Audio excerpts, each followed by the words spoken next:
Hello there, my name is Bruce Rain from Breakers Creations. Thank you very much for joining me in for today's live stream. It is sunny for the first time in a very long time. We've had absolutely miserable weather here in Sydney. It's awful. It's going to take weeks to dry out. Even though it is sunny, it's like a quagmire out there. I will do my normal thing. I will say hello to everyone. Hello to Colin from This Does Not Compute. Hello Kai Robinson. Hello David R. Hello Foxhound477. Hello Steve Mac84. Who else we got? Hello Roger Salter. Now, for those who probably didn't see my last live stream, I did my last live stream last weekend, and it was a workshop in wine, and I did that I did it about 5 p.m. here, which of course made it something like, I don't know, 3 or 4 in the morning in the US. So I didn't have a whole lot of US people watching. It was mainly sort of Australians watching, and I think some people in Europe as well. Thank you. Yes, t-shirt. Yes.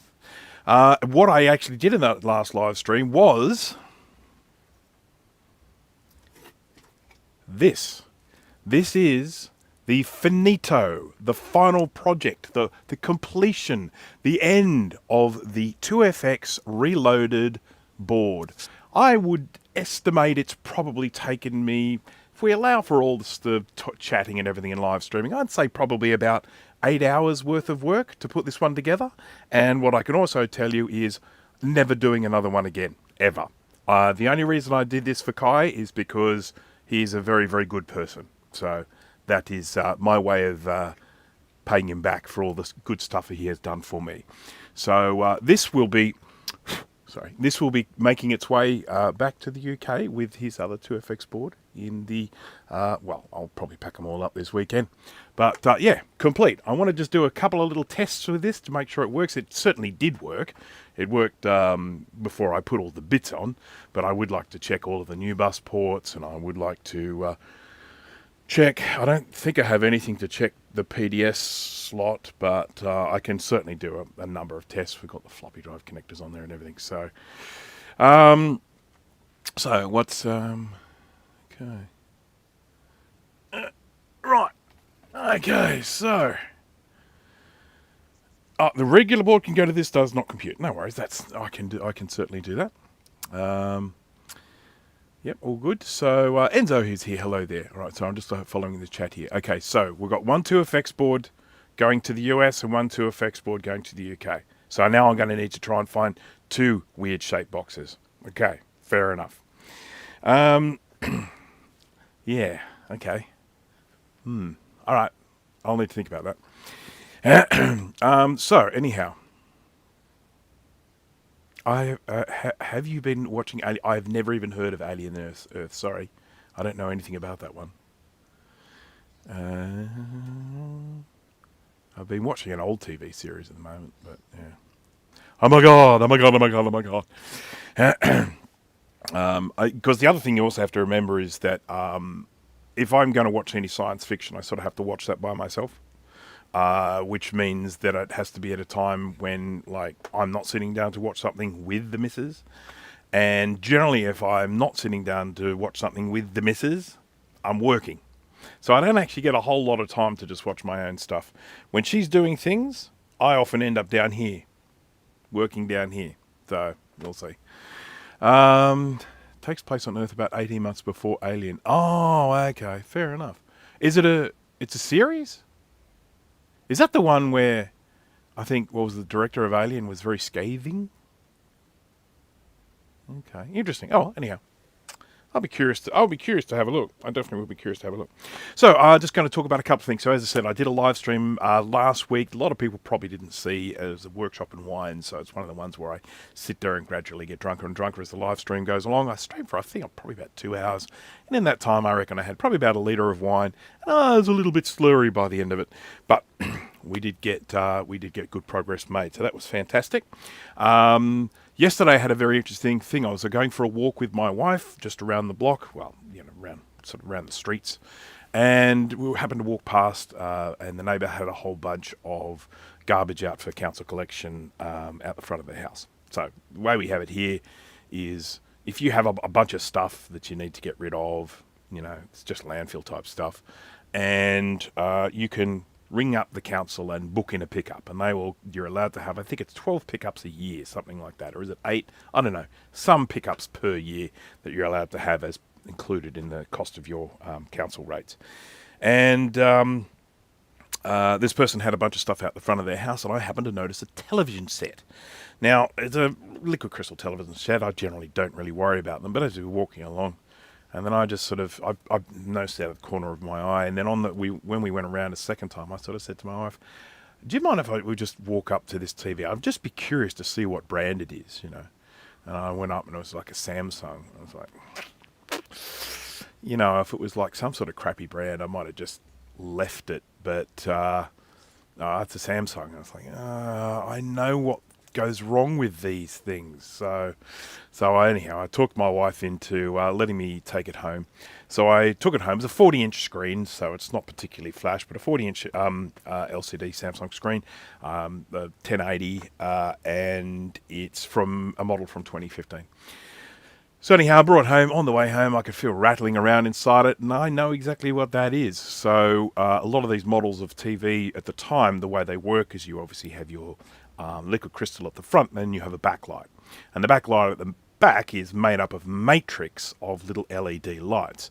And each one of those LED lights shines through a lens to disperse the light. So it's a diffuse light that then goes through an additional diffuser to then spread the light out so that you get a nice, consistent background light. But then what they also do with them is they can adjust them so that if you're watching TV credits, like the ones on the sides won't go off and stuff like that, or they'll dim when you're looking at stuff that's like very dark and stuff like that, so you don't end up with this really flat image coming through. But anyhow, I brought it home. It was wet because it had been raining for days, so it was wet and had mud on it.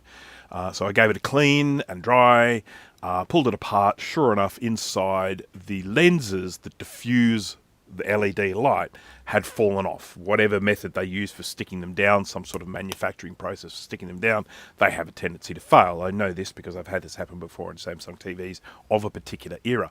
So anyhow, I went and got my glue and I glued them all back on, 41 of them. There were 45 in total, and 41 of them had fallen off. And then some of them got helped with me, because I don't want to be in a situation where I put it back together and one falls off straight away. So I give them a little flick with my fingers to say whether they're stuck on solid or not. And so I stuck all of the little lenses back on in place, cleaned everything up because it was pretty muddy from the rain and stuff. The diffuser sheet was all muddy, so I cleaned the diffuser and put it all back together. And it works beautifully, and it is now here. It is now my second screen that I have down here.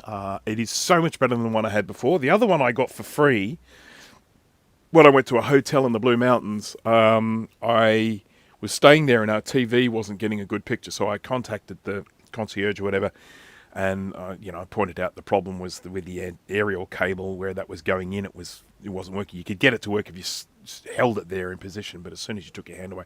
So he brought another TV in its place, and I said, well, what are you doing with the old one? He said, well, nothing, you can't repair it. And I said, well, you can't repair it, but I could repair it. So he let me have it. So I brought that home, but it was a crap TV, only 720. It wasn't even a full 1080, and it was absolute rubbish. And it was a brand called Kogan, which we have out here in Australia. Sorry, Kogan, but generally they sell shit. So I have now retired that old TV. I have now got this 40-inch TV up here as my secondary screen, and it's nice and big, and I can see it, and it's clear, and it's sharp, and I'm very, very happy about that. So, Apple's Anonymous, hello there. Jared Berber, hello there. Mega, hello there. Did I say hello to you, Enzo? I feel like I did, but just in case I didn't, hello again. Kadiorn, hello there. Jay from the House of Moth is here. Welcome. Yes, it's not 4 a.m. this time. So, yeah, I don't do those 4 a.m. ones very often. This is the more common time for me. But when I'm in a situation, as I was last weekend, where my wife went out to catch up with some friends, and so I had the house to myself, and I decided to just come down here and do a live stream. I had to finish off Kai's logic board, so I was going to be down here doing it anyway, so I live streamed and did that. Now, as you will know from the thumbnail that this is going to be largely a live stream on the Atari Portfolio. So for those who don't know about this computer, I think it came out in about 1990, I want to say, maybe 89, 90, something like that. And it was a palmtop computer. And fairly basic. It had a scaled down version of DOS running on there. It had its own like disk operating system. I think they called it DIP operating system. And it also had a BASIC in there, a very simplified version of BASIC. Or did you have to get that separately? Can't remember.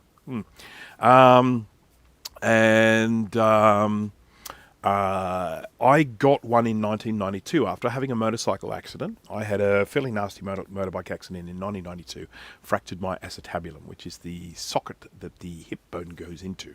So the femur is a ball, and then the acetabulum is the socket at the top, and I basically fractured that. And the downside to that is you have to stay in bed, because you can't have any weight hanging off the joint by standing up, and you can't have any weight on the joint by standing up. So you can't, you have to stay in bed for 2 months, which is what I did. And anyhow, when I very first had this accident, I ended up in a very busy 24 bed, I think it was a 24 bed trauma ward, and there was no option there to have big computers. I was using an Apple IIe at the time, I think. Couldn't bring that in. That was it. I had no computer while I was there, and I actually said to my parents, if you can look into trying to find me some sort of computer that I can use here, even if it's just for taking notes and stuff. I don't have to be doing anything complicated on it. So they went away. They went to a shop somewhere, I don't even know where. And then they came back with this Atari Portfolio. Now, I'm going to show you this one. It's not this one. The one that I got, this is my original one here. But we'll talk about this in a minute. So this is an Atari Portfolio there, and as you can see, it opens up like that, and you've got a little screen in there, which is I think 40 by 8 characters, and then you've got your little keyboard down here. You've got some function keys and stuff like that, and then you've got a little speaker up here. And anyhow, look, it was fantastic. It enabled me to keep notes, keep a diary of what was going on, while I was in hospital for 2 months. And it was a really, really good little device, and it's become quite collectible. And of course, one of the reasons why it has become collectible is because of its appearance in the film Terminator 2. For those, if you've been living under a rock and you've never seen Terminator 2, John Connor, who is played by Edward Furlong, I think from memory, at the beginning of the movie, he heads out on his little trail bike with his friend with the ridiculous red mullet, and they go to an FPOS machine, and they got a little ribbon wire coming out the side, and they put that into the FPOS machine, and he runs a little application on his Portfolio, and it isolates numbers, and then it goes, there's your pin, and then he types in the pin, and then he just withdraws some money.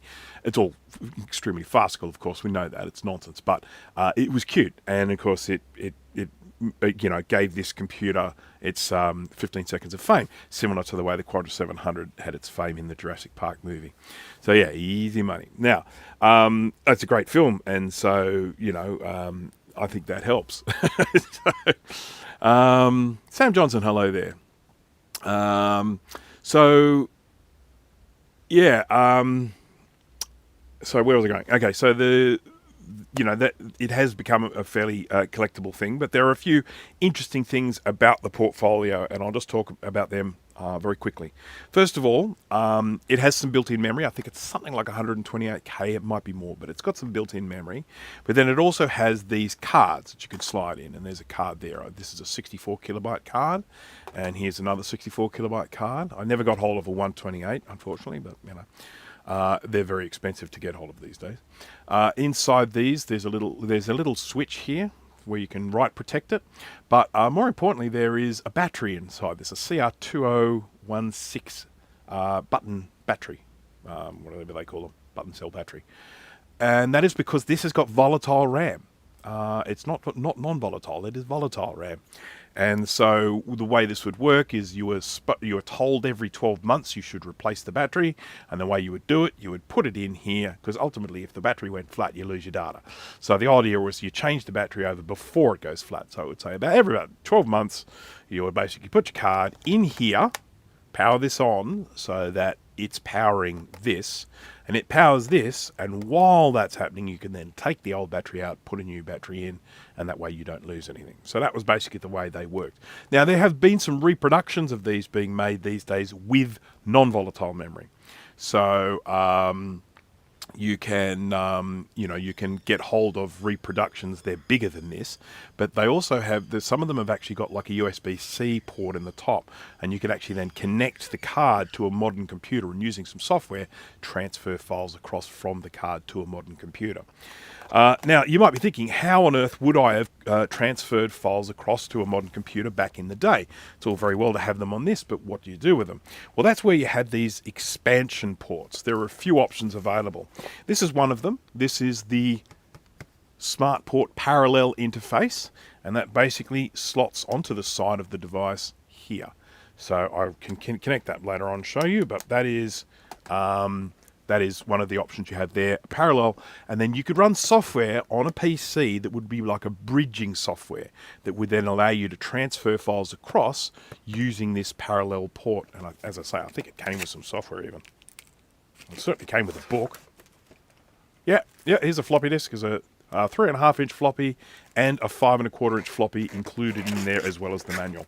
And so you can install software on your PC with a parallel port, install this software, and then you could actually transfer files across, because this had a little mode built into it where you could go into a transfer mode, and then you could just send files across to your modern computer. So that was one of the ways you could do it with this parallel port. Another way you could do it was with one of these. Oh yeah, these boxes are rough as guts. What are you going to do?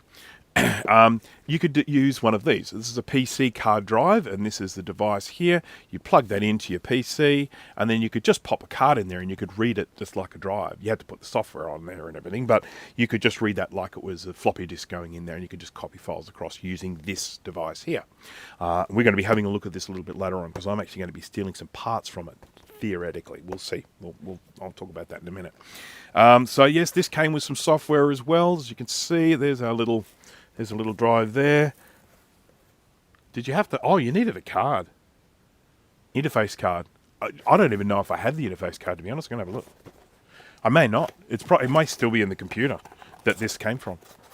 I bought this online, so I've got no idea. I mean, I don't really care about that. I don't have a PC to put the bloody thing in anyway.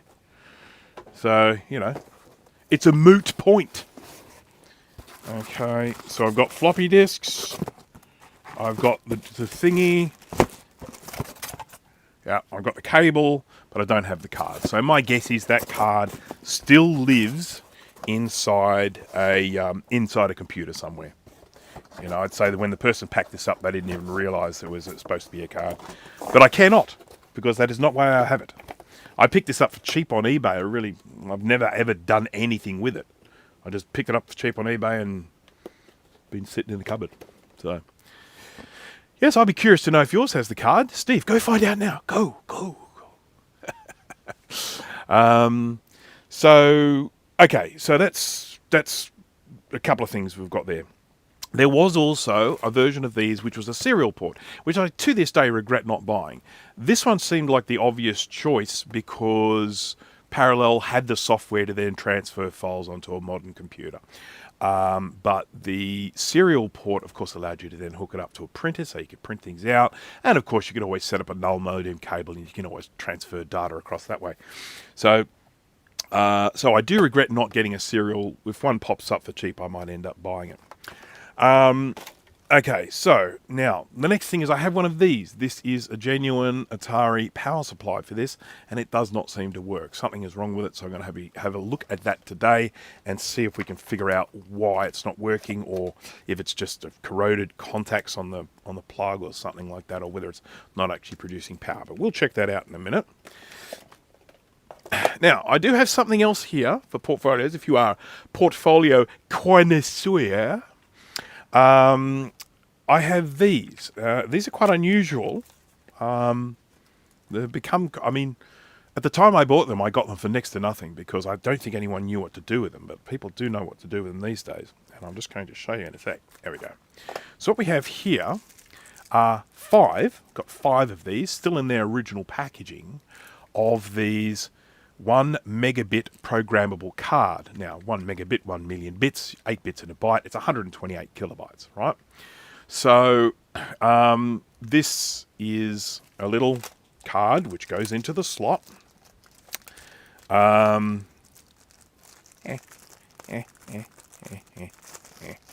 we go. Just whip it out like that. There it is there. Nifty. Okay.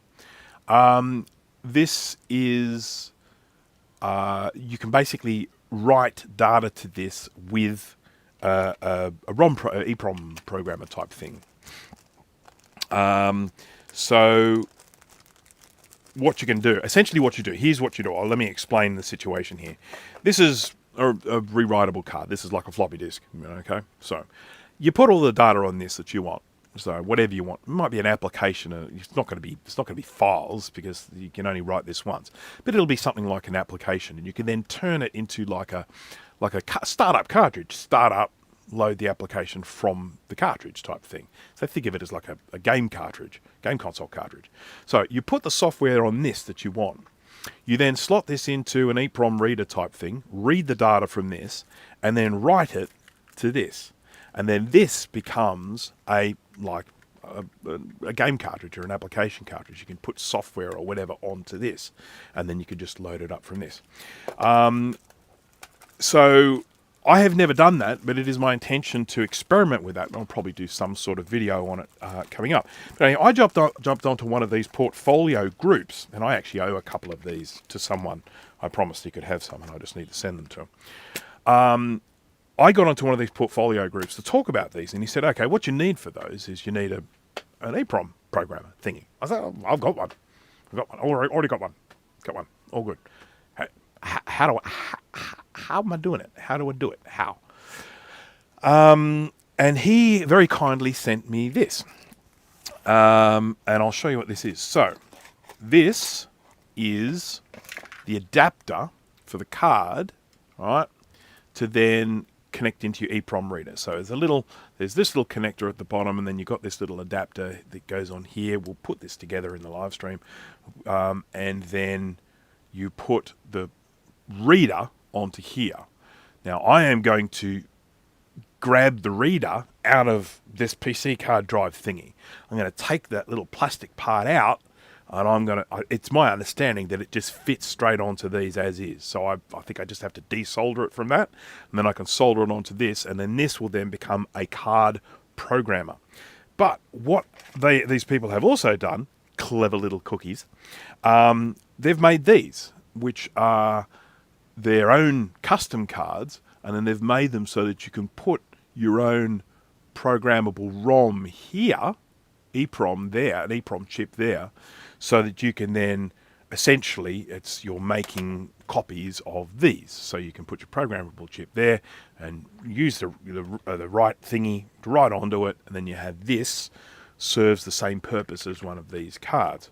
So I thought that was very nifty. I thought that was cool. I've got no idea what sort of chip is supposed to go onto there. I guess it has to be a 1 megabit chip, but I don't know much more about it than that. So I imagine there are probably a few contenders, but I've got no idea. I need to investigate further.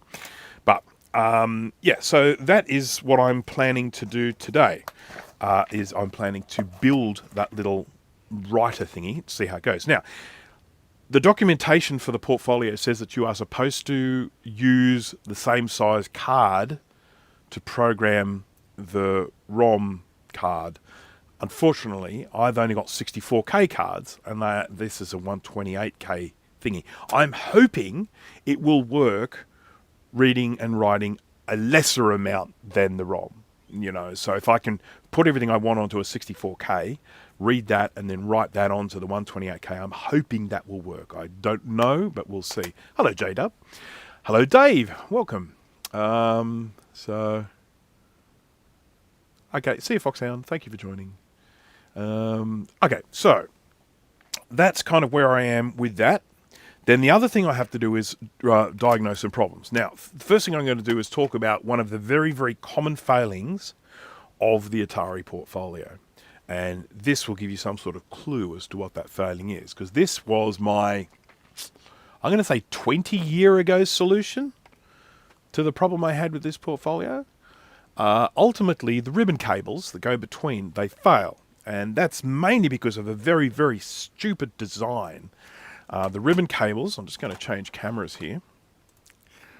The ribbon cables, okay, that's the ribbon cable there going from the top to the bottom. And they feed through a little plastic cylinder which sits here. It's gone. It's not gone. I've got it in the box, but I've taken it off because it is one of the things that actually makes this ribbon cable fail, because it forces this ribbon cable into this little kind of shape where it just makes it really, really susceptible to damage. And this ribbon cable is fine, but the ribbon cable on this one died. So what did I do? I replaced it with this wire here, with one of the ugliest mods you've ever seen in your life, and even to the point that I had to cut a hole in the bottom to make the wire go through. It's embarrassing to look at today, but that's what I did back then. So yeah, yay me. There's no way I would do anything like that anymore. But anyway, this still works, by the way. This one still works. It's a little bit rough. It doesn't have the front piece on here, you know, the identifier. But if I put batteries in this, this will fire up and work quite happily, even with the display issue. Now, I have a display here. Here's one I prepared earlier. This is an Atari display, Atari Portfolio display here. You see we've got a little speaker right there, got a ribbon cable there, LCD there, and bits. There are a few bits. We've got a couple of capacitors, tantalum caps. There's a crystal. There's a little VR here, variable resistor, which is actually, you can see if you take the panel off, it's accessible from the front here. My guess is that's something to do with the contrast on the screen. There is actually a contrast control in the software, but I'm guessing that it probably provides some other display adjustment. So that's it there. And I am just going to flip over to the microscope very briefly here. That one. There we go. And I'm just going to show you the state of this ribbon cable. And here you can see the problem we're talking about. Just there, got ourselves, you know, well, at least 4 of these that are cracked through. And that one there's on its way out as well. Now, this is something I could repair these days quite happily. I could basically scrape these away, run some wires across there, probably put some sort of coating on this afterwards. But this plastic itself is getting a little bit crunchy, so I would worry about it happening all the way along. But I may end up doing that. I don't see any reason to not try and repair this display module. So yeah. But anyhow, that's that. So, right, let's just go back here to the top camera. Now, the other issue that I have, this is my good one, and I'm just going to fire this one up now. I've got 2 little dark spots here. I don't know why. That's something to do with the LCD, but maybe this one will be better. This one's got this sort of tunnel vision. You can see that. I've heard that this can be resolved with heat. If you dry these things out, you put them in an oven and heat them up for a while. So here we go. Here's my faking of that pin identification program. Function F5. No, sorry, function F5. There we go. So you basically got with this you got a menu here, and you've got your built-in applications. You've got an address book, you've got a calculator, you've got a diary, an editor, which is just a word processor, a setup, and a worksheet, which is a spreadsheet. So that's all just built-in software here. And you can see this DIP 1989. So there we go. Now we know when they came out, 1989. The other thing is that you can format these so that they make different amounts of space. So like certain amount of space for saving documents, and then a certain amount of space for running applications, something like that. So you got your RAM and whatnot. Will from KMac is here. Hello there. so I remember this at the time when I wanted to run some applications and I couldn't, or I wanted to install some applications and I couldn't because there wasn't enough room in RAM or something like that. And so I went in and reformatted the thing and set it up so that I had a certain amount of space for RAM and a certain amount of space for the built-in storage on this. Because I think to start off with, I didn't have a card. I might have got those later. So yeah. So anywho, so Will, I think you're back home in about a week, 2 weeks time. I think, is that right? Because I want to start promoting some of your junk. Sorry, that's terrible. I shouldn't call it junk. It's some of your awesome stuff. I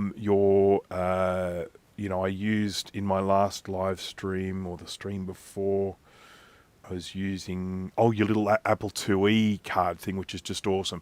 Will, did I tell you I solved the issue with the 80 columns? So September 10. Okay, so that's what it is. It's about 3 weeks, 2-3 weeks, something like that.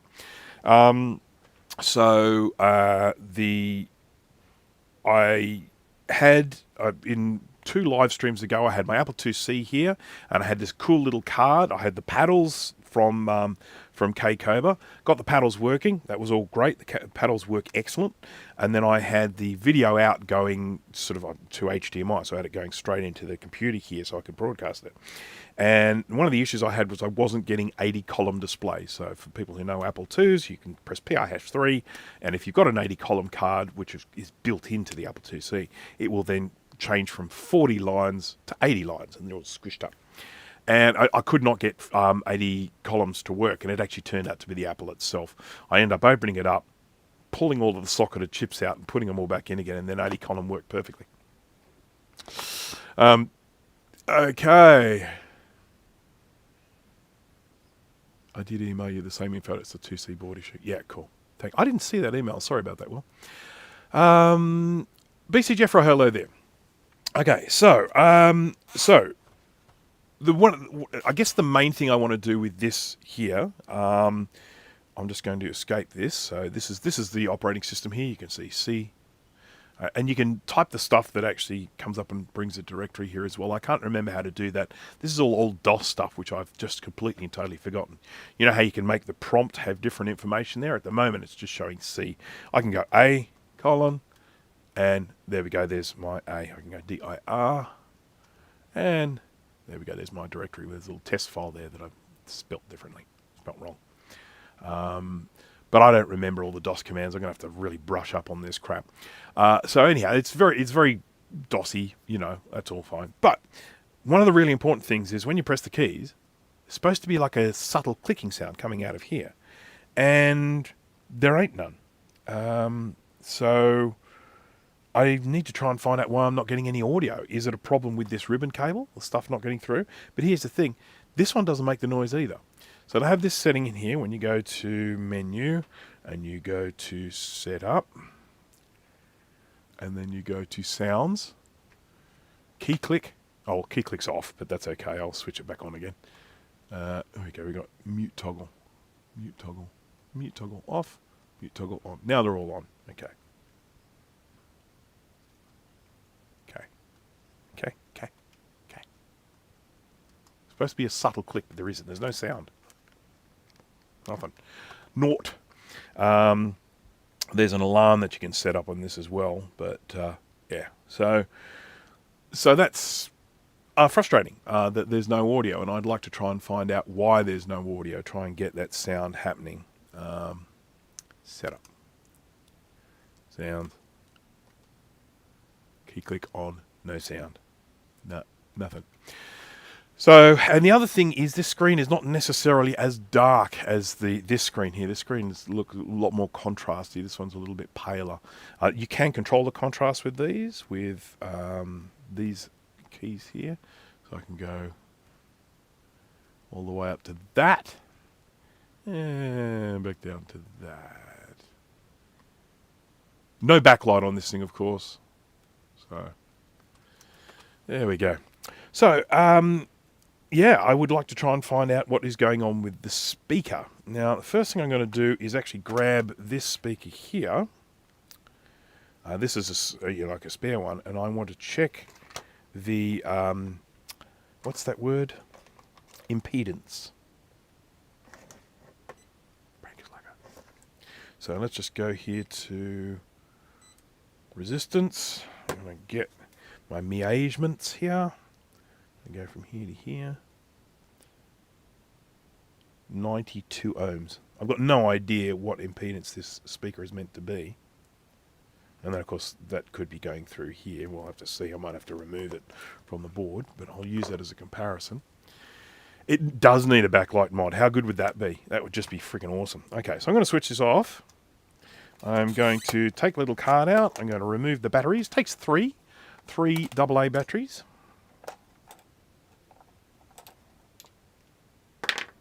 There we go. Oh, and the power supply. Yeah. If I can find a power point to plug it into, I'm curious to see if the power supply works, because that could make life a lot easier. All right. Excuse me while I look for a power point. Okay, I can use this one temporarily. This is my power supply for one of my soldering devices that I'm not actually using at this moment, at this juncture. So I'm going to plug this in. Okay, plugged in. Now let's see if we've got any power coming out this part. So we've got... it's probably positive in the middle, aren't they? They're usually positive in the middle, so let's just change this to voltaires. 9 volts, getting a happy 9 volts coming out of this, so there's nothing wrong with this. It is a little bit corroded, so we'll just maybe clean this up a smidge. What have I got to do that with? I really like my little sandy thing. 2 a.m. Good night, Kai. I'll be in touch about the board, getting it back to you. Tell you one thing I am going to be taking on fairly soon is a 2CI Reloaded. I'm just going to give this a little scrape with my blade. It's probably not the best way of doing it, but...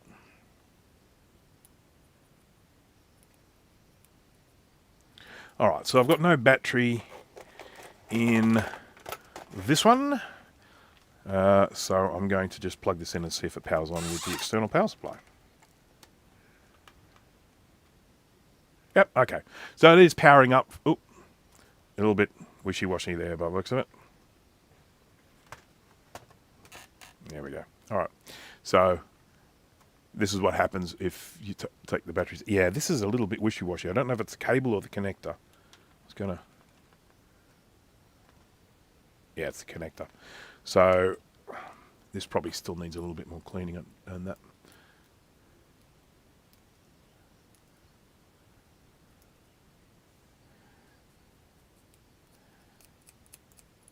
I have a 2CI case with no board in it.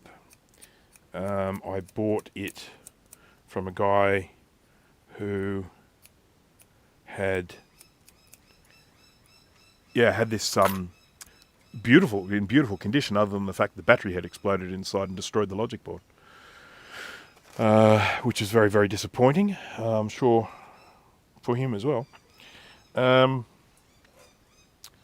What's going on here? Let's say hello to the chicken, shall we? Ah, there's the blind chicken. Look how wet it is down there. It's just awful, poor things. They're not very happy. I mean, you know, it has not been a good time for them lately. I'm just going to get some sandpaper, some emery paper. I think I've got some here. Oh, what's that? That's fancy. Oh, and that. Ah, okay. I know what that is. It's all right.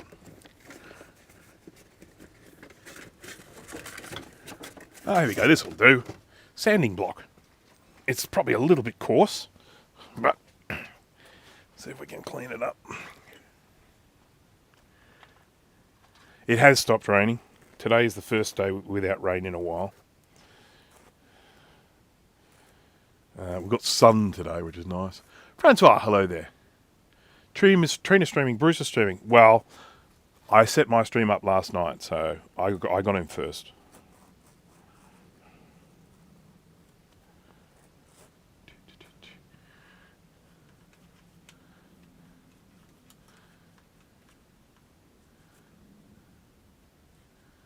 Okay. Right, let's just see if that helped at all. Looks nicer. Okay. Huh? Off. Off.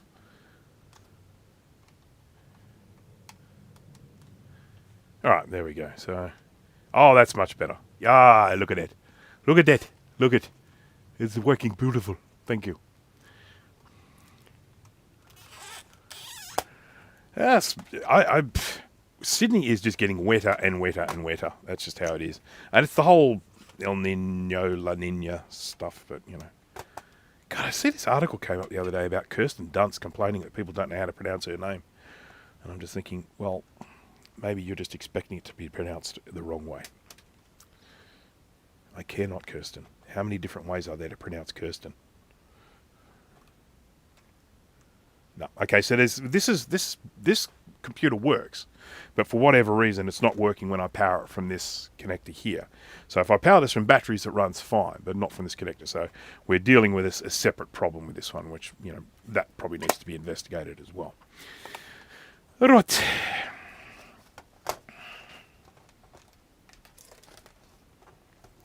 Right. Well, one of the first things I have to do if I want to dismantle this screen is I have got to remove this bit of plastic, which is already coming off anyway.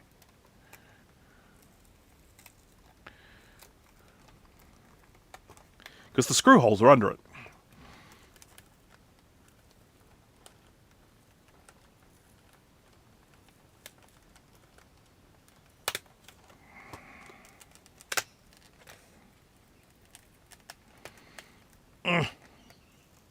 God, this is stuck on. That thing was on there. I'll probably put this back with a little bit of glue assistance, maybe. Right, so I've got two screws here. I've never done this, but well, I have done this before, but a very, very long time ago. So I'm really just going to be winging it.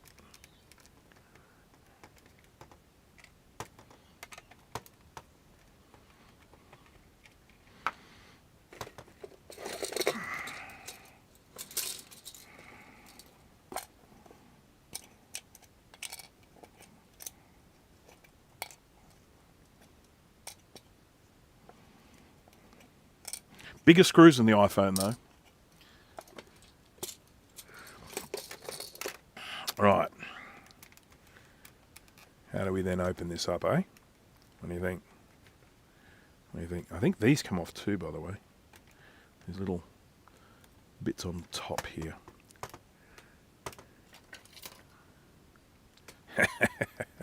Voided warranty. Maybe these don't come off.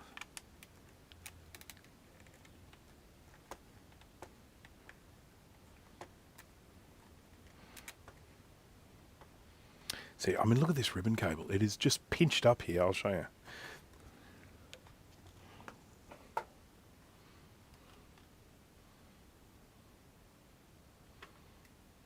I just don't like the look of that. I mean, I wouldn't be at all surprised if this ribbon cable is starting to fall apart. And that's probably going to be the reason why I don't have any sound. That's my guess.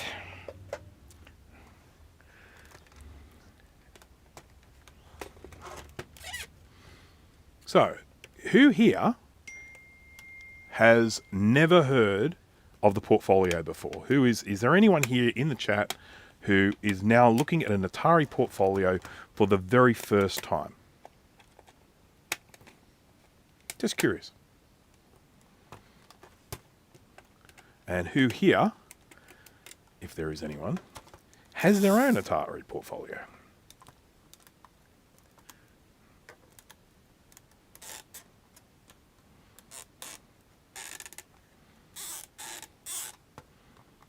This is wild. So both sides are hinged. Okay, so I think what I need to do is I need to take the bottom off, if I remember rightly, and my knees sound like those things. Yeah, I hear.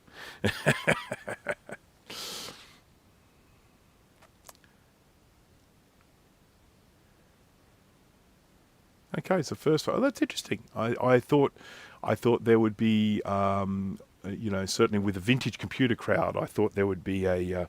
I thought everyone would be like, yeah, a Portfolio. Oh, yeah, no, that one. Now, if I remember right, the screws are behind this rubber bit here. I'm just going to move this camera a bit. There we go. Because it's, there we go. That's better. Yeah, that's more the zone where I like to work.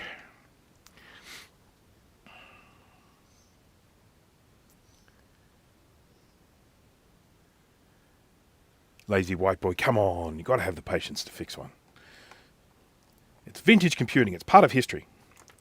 We have to have the compulsion to do this sort of stuff, to preserve vintage computer history. All right, so let's get that and pop that there. Now, I need probably a little screwdriver to go in there. Let's try one like that sort of size. Ow. Something sharp. Ow. There we go. Worse or better than opening a libretto? I have never opened a libretto. I think Sean did, didn't he? Didn't Sean from Action Retro do a libretto?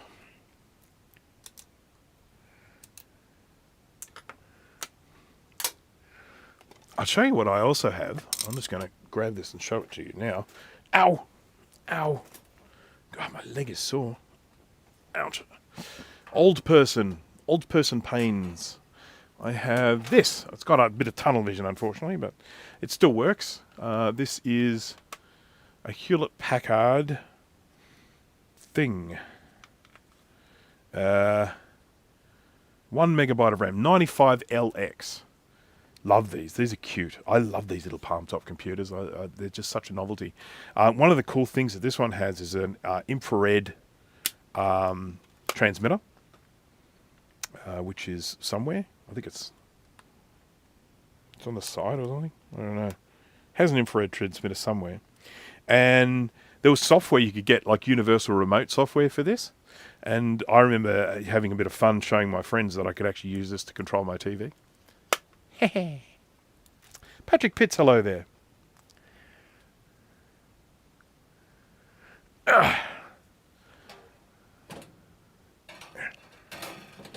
It was Colin did the libretto, was it?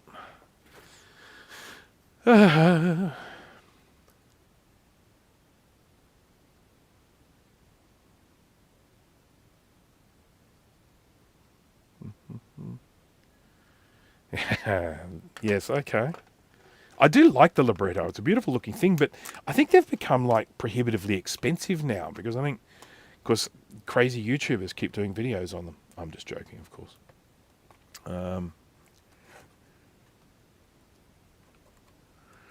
But I would definitely love to get a libretto one day.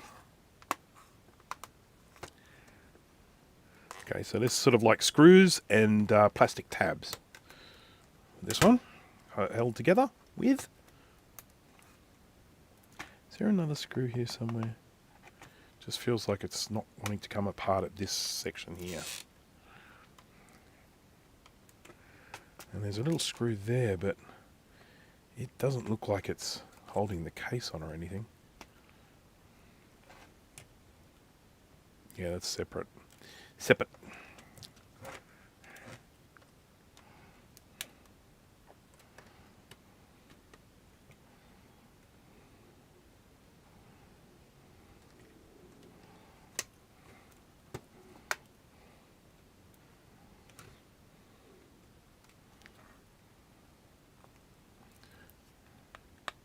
You know, sometimes there are screws underneath the plastic. I'm just sort of feeling around here. Actually, I'll tell you what, the other one I've pulled apart a few times. It will probably... No. No. Okay. That's good to know. Nothing there. I've pulled the sticker off this one, so nothing there. Nothing inside the battery holder. We've got that one screw there. It's just being a little bit stubborn. Something to do with this. I'm going to undo this screw just because it's here. I mean, the screw is here. It's asking to be unscrewed.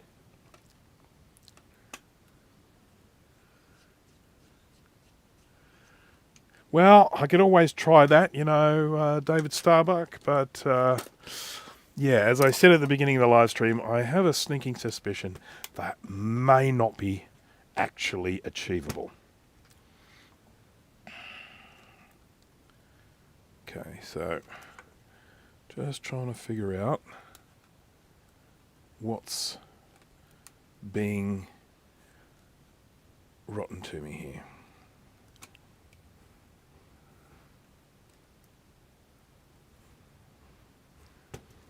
Very frustrating.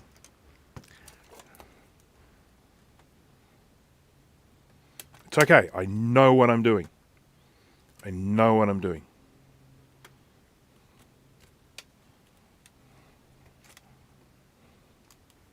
So this is the way it feels, right?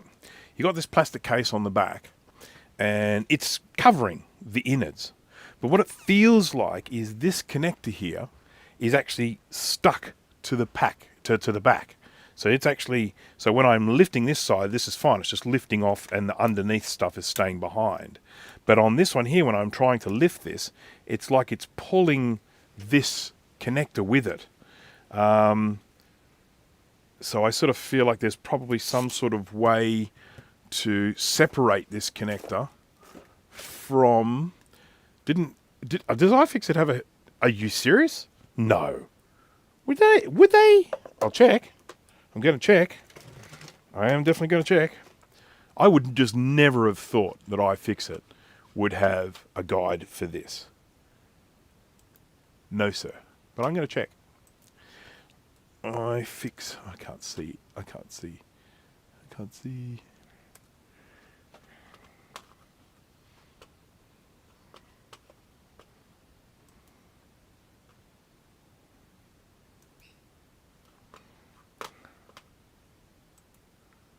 Oh, no. What's going on? Oh, I know what's going on. There we go. As everyone knows, if something's not working, the default is to look at chickens. So if anything is, if I'm changing views and all of a sudden you see the chickens, it's because something has gone wrong. All right, so let's go here to Atari Portfolio.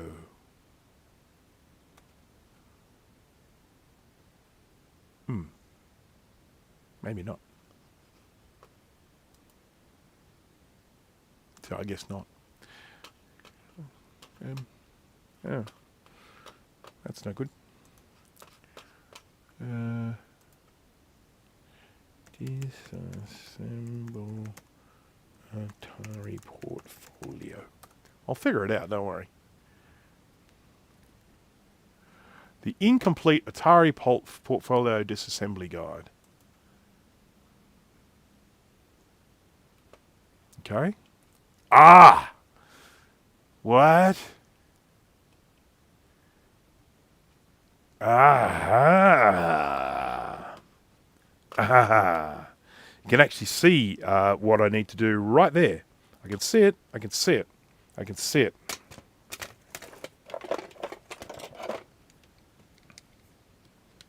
Two screws here. God, I wonder how long it took me to figure that out when I did it without the internet.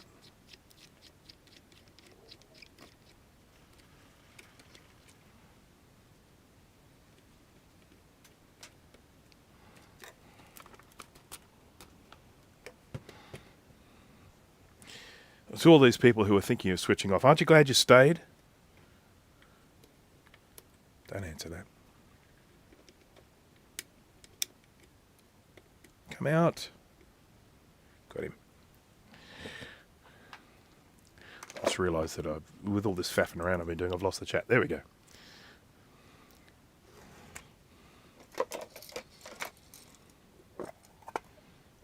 Yep, the two screws are looking right at us. They certainly were. Staring us down.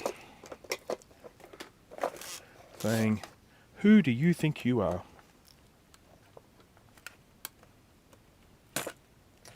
Ta-da! Stupid thing. Right, now, if I remember rightly, this little plastic piece comes out, and then, yeah, we've got 2 screws here and here, which give us access to the screen coming off thingy.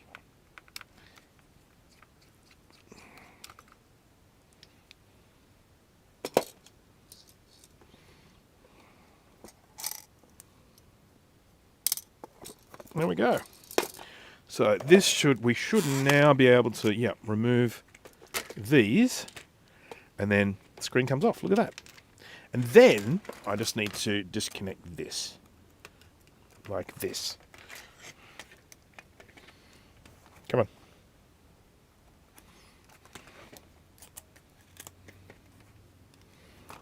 Right, there's a bit of tape here. That's got to come undone too. There's another screw here for something. I don't know what it does, but it's there. And that can go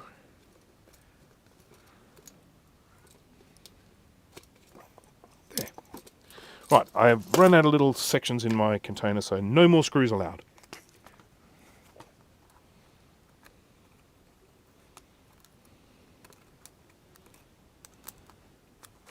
Right.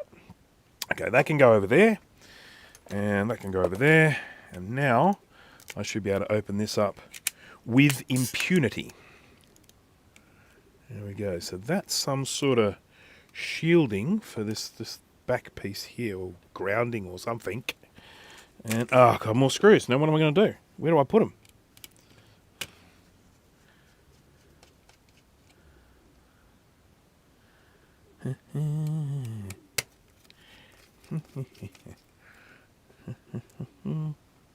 See, now the screws are just going on the desk.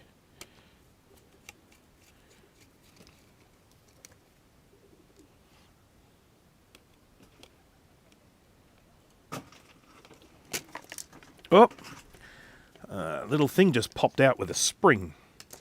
So I'm just going to get the spring and put that in there, because springs are notorious for getting lost. There we go. So it's part of the mechanism for opening and closing. All right. Another thing they have a big issue with these is hinges cracking. So I might put a little bit of super glue in there, so if I can do anything about that. Yeah. This one's not too bad. There's only one crack, but it's a doozy. It is a doozy. Right, so the first thing I'm going to do with this now is measure the resistance across this to see if it matches that other screen that I had there. I'm going to have to charge this up by the looks of things. Starting to run out of batteries. And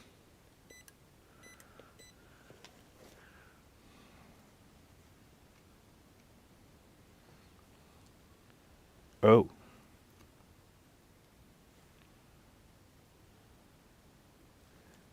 That is very, very different. 0.29K. 0.29K. I think that speaker might be shot. What do you reckon? 0.29K. This one here was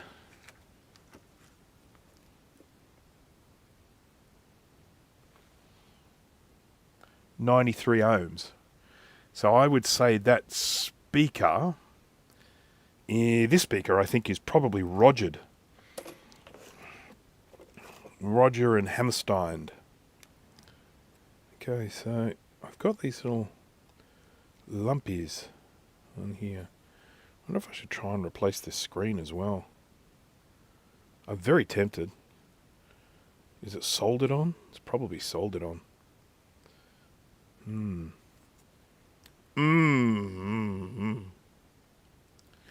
So, if I just catch the light here, can you see these two blobs? I don't know what's going on with them. They're like a little lump. I don't know how they got that way. Maybe some heat got applied to them, but this screen here... Oh no, this is the one with the tunnel vision, so I'm not going to use this one. It's a crepe. This one's definitely better. Okay. Alright, so two things I'm going to do here. I am going to check and see what the condition of the ribbons are here. This tape is obviously a good idea. This helps to reinforce. I might get some more tape, put it on there.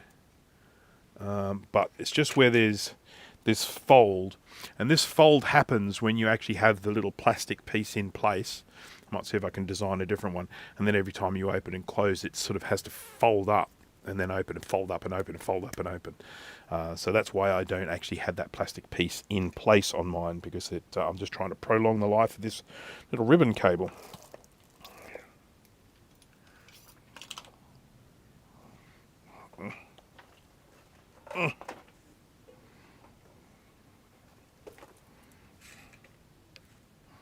Change glasses. Oopsie dink.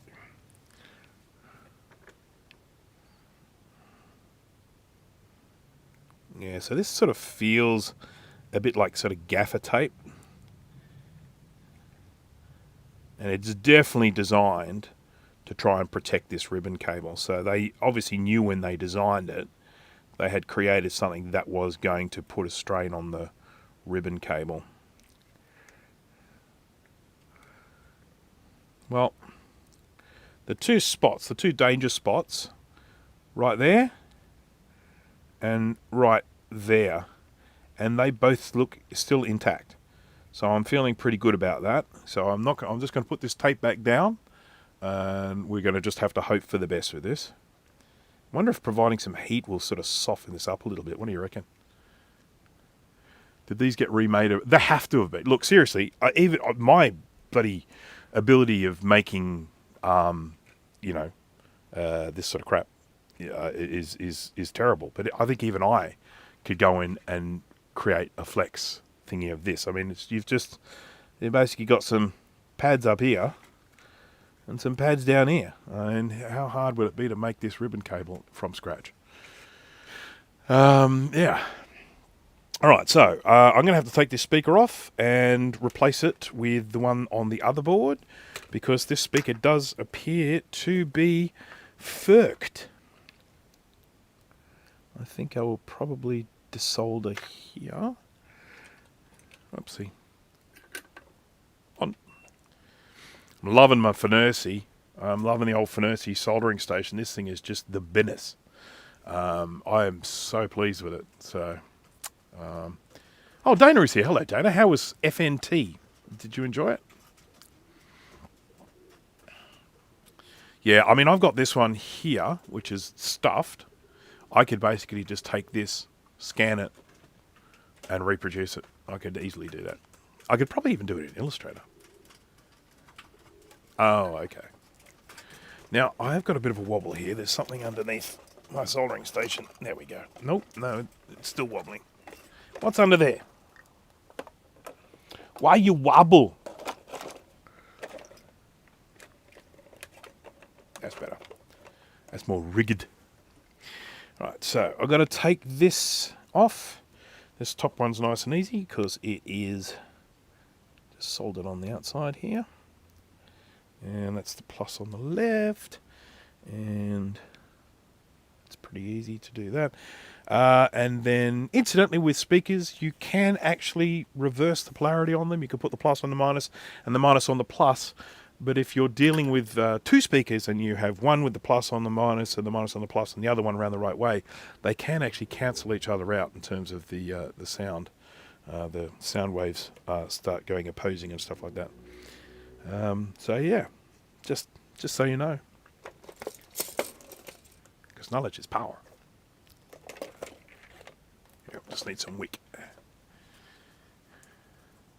SVG import works in KiCad. So yeah, all right. So I build it in Illustrator, then export it to SVG, and then import it into KiCad. Sure, it all sounds doable to me.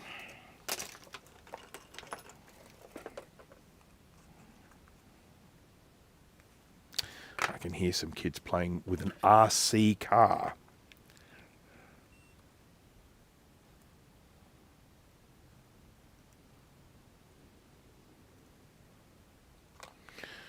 This Funersi soldering station really does spit out a lot of heat. And that's really, really handy for stuff. Particularly if you're trying to clear holes of solder, like I'm doing now. Having that heat to get right through the solder in the hole really makes it a lot easier to get that solder out and onto some wick. And here is our unhappy speaker removed from the ASSI. That's fancy terminology for assembly.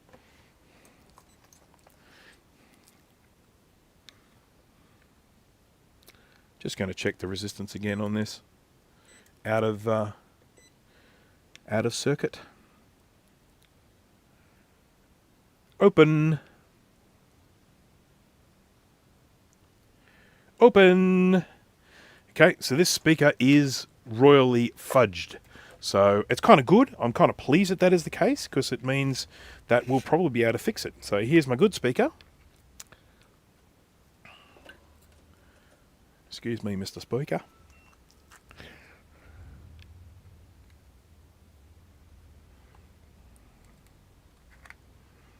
I have a few videos sort of that I'm going to be working on at the moment. I have one which I think is going to be pretty popular. Looking forward to that. And then some which are probably not going to be that popular, but that's okay. I work on a lot of movies videos where I'm just not super concerned about that. Alright, so there's that. Captain Bucko! Does the Furnessy iron leak voltage on the tip as many switch mode PS irons do? Couldn't tell you, Captain Bucko. If you want to tell me how I test that, as in, I just find a ground somewhere and then just check it. I can. Oh, I think this is going to need charging. Yeah, I think this multimeter is going to need charging. I might have to jump off to another multimeter. But yeah, if you want me to test for something like that, I'm more than happy to. Right. Which one was which? This is the one that this is the good one. I mean, good's a relative term, I know.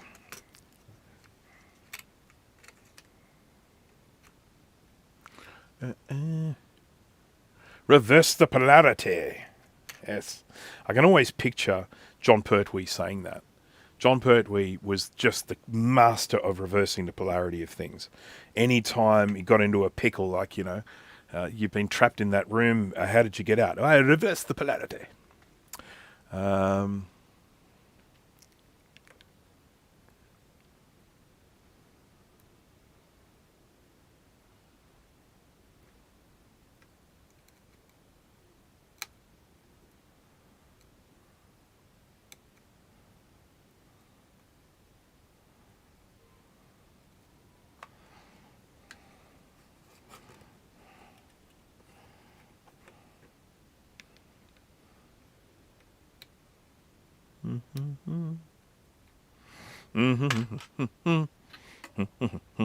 I can see why a person soldered it from the other side. Way easier to do it that way.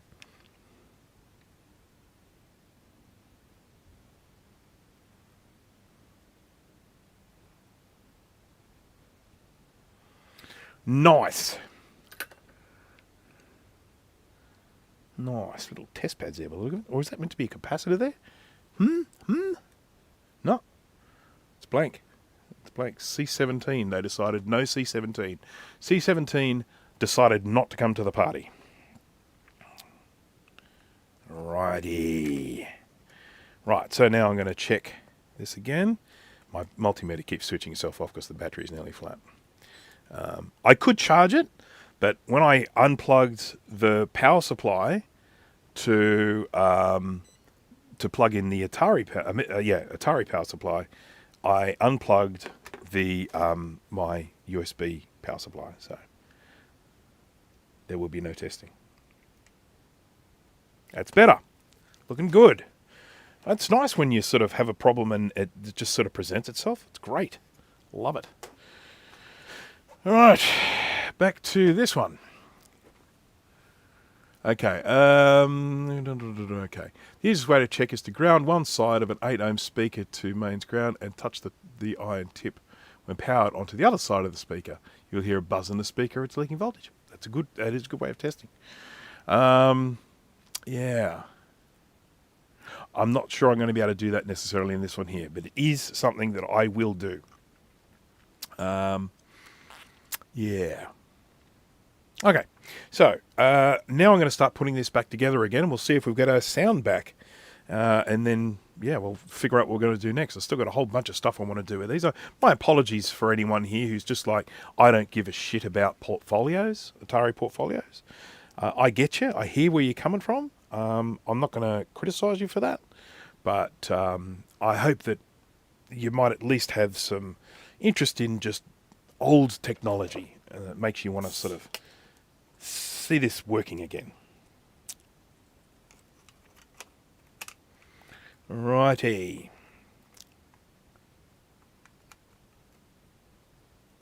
Get in there. Okay, I think that's it. I don't think it slots in any more than that. Oh no, that's not sitting flush. Oh god, that's so bad. The way this twists.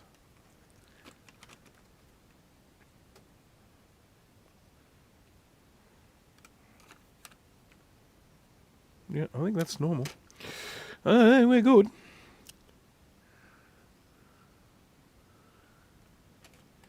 I like the beeps and boops of old tech, yep. Yes, I mean, I'm very much a vintage Mac person, as everyone knows. Well, may not know.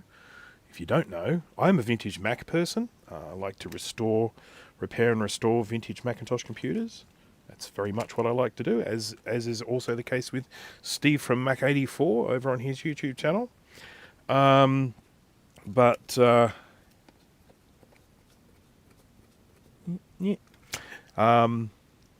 But I like vintage tech. I'm very, very interested in sort of the kind of what would you call it? Sort of like the personal computer industry, I guess. You know, I mean, you look at a computer like this, and it served a very, very practical purpose for me at the time, but it is little more than a novelty, really, for a device like this. You know, it sort of becomes more like a toy than a real proper business type device. People did some awesome things with them. Hey there, Gutbomb, how you going? If you got into the vintage PC side of the hobby, what would you start with? 5150 maybe? IBM? I think I'd probably want one of those really early IBMs. Yeah. I kind of like... I like the things like Osborne, and I love the... what were those? K-Pro. I love the all-in-ones. You know those all-in-ones computers where they were luggables. They were a great big box, and they had keyboard clipped on the front. And you would clip the keyboard down, and then inside you'd have two floppy drives and have a little CRT monitor inside. I love those. They are just such a piece of history, those things. This is the thing. This is what I enjoy. I enjoy seeing stuff that was a part of history, you know, part of computing history. Right, I'm going to just be very carefully closing this. Yes, sorry, I am. Okay. Because I do not like the noises it's making. Did anything else have to go in there? Does anyone remember? Oh, the spring. Yes, the spring. Otherwise the door won't close properly. So... Thank you for reminding me. You're welcome.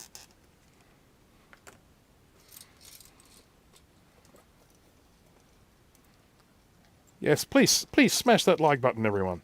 I mean, even if you don't like it, even if you're just like lukewarm about it, just, you know, you don't even have to smash it. You can just press it gently.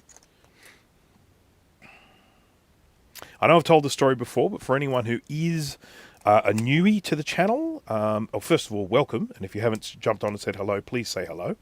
Oh, this is meant to go on first. Doesn't that suck?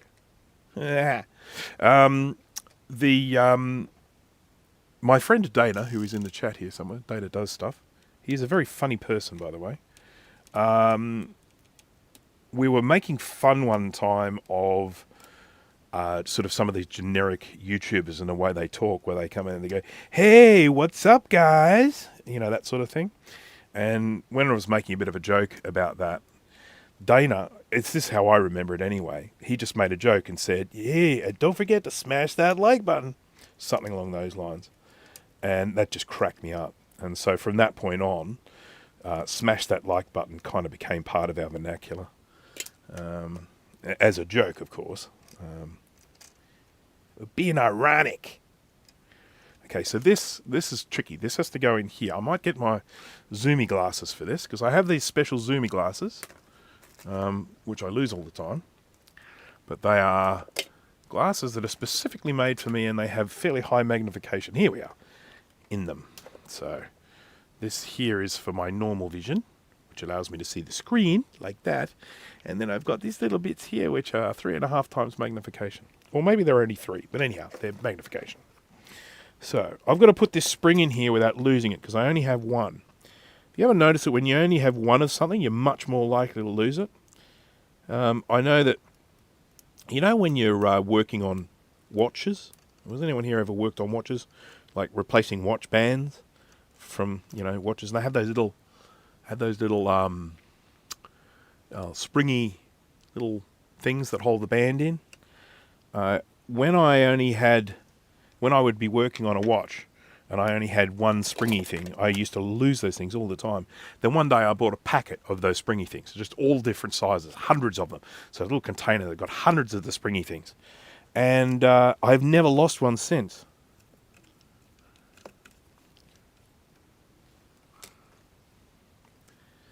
Charlie's here, hello there.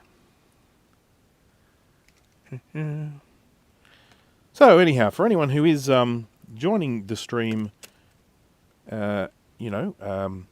just recent joining the stream, I'm working on an Atari Portfolio. It is mine. This is not the one I'm working on now is one that I bought a little later. I bought this one a few years ago. It came up on eBay for a pretty good price, so I grabbed it. But one problem with this is it has no sound, and so I decided I would open it up. I have a spare screen here, and I found out that this one here that I bought, the speaker on it is gone. So I've taken the speaker off my spare screen, put it onto this. This screen is better than this one. This screen ain't too crash hot because it's got this dark section in the middle. I will see if I can fix that up with a bit of heating, because someone did tell me you can get rid of this by heating it, but we'll see. I'm not holding out a whole lot of hope. Yeah.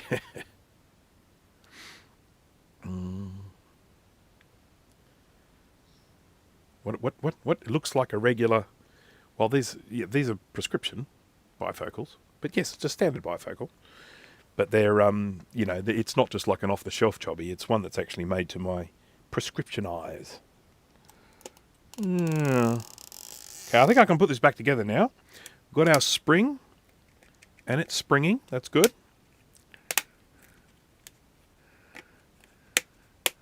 Now, should I put a little bit of... If I put some super glue in there, the problem I have is it's under such tension there. I don't even know how I'd join that together, how I'd hold it closed.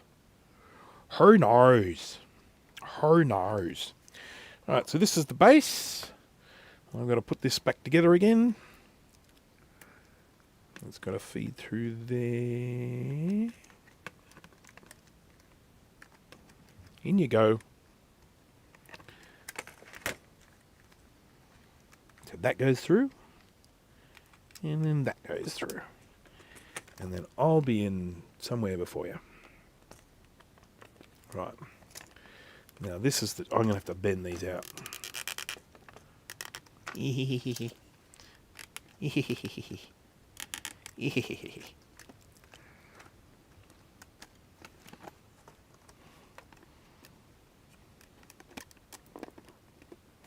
we go.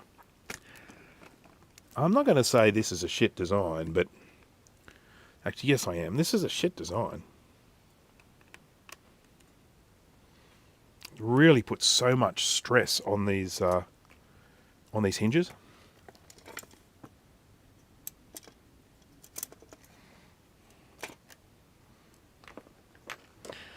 Get myself a magnet.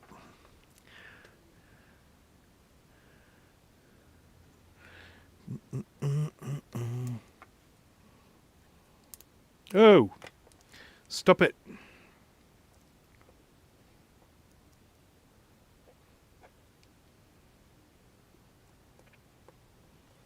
Has anyone seen the new Superman film? I haven't seen the new Superman film, but I'm interested to see what people think of the new Superman. Sorry, I've lost my little piece of plastic. Corn sweat or something? Corn sweet? I can't remember. Unusual name. There it is.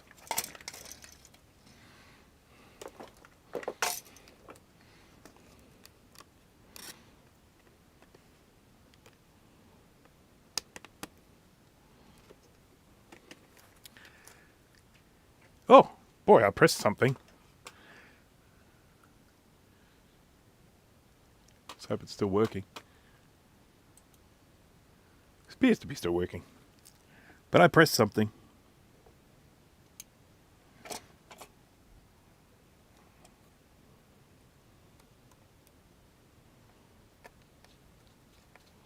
Right. Now, your house... There we go. I'm going to... Oh, that's right. I'm just going to... I just want to get this to the point. What is going on here? I've changed into some sort of different view. Studio mode. Let's unpress that. Studio mode. Gone. There we go. I don't need studio mode. I don't do anything fancy enough for that.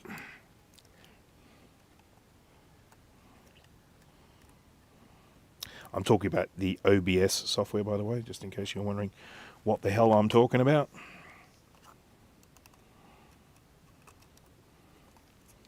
Trying to slip this under something. I go, why won't you go under? It's like, oh, it's a reflection. Trying to get it to go under a reflection. That doesn't work.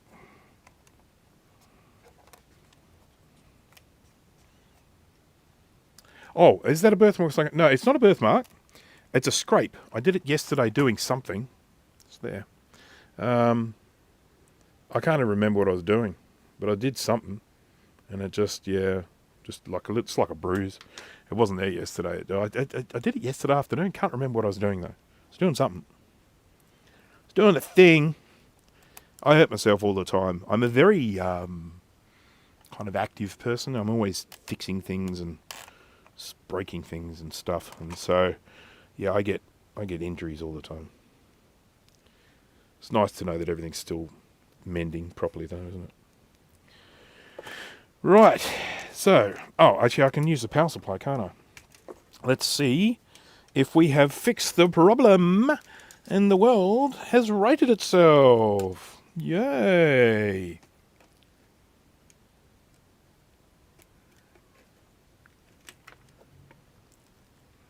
Okay, now, it's very dim, but I will... Oh, it's bipping! Okay, so let me just adjust the contrast. There we go, that's looking better. Can you see that? Now, the first 1980, how about that? It's bipping now! We fixed it! Ha! Ha! How cool's that? So this is what it's meant to do. So hang on, I've got to do what month, date, year. So month is 08. And then date is 23rd. And 2025. New time is 11:55. Okay, 11:55. There we go. Dip version system 2.11. Everybody happy. Clickety clickety click. I'll see if I can get the microphone close so you can hear it. That is what was all about. That was what I came here to do. It's done. And I have to tell you, if you've ever typed on one of these keyboards, it really helps to have the click. Because you can just be sitting there typing away and then you look back and you realise there's been about like 8 letters missed. And so you've got to have that feedback of when you're actually managing to press the letters. So I'm extremely happy about that. Now, I do want to see what this little VR does. It might be volume for all we know, but we'll see. Just got to grab a little flat screwdriver for working on this.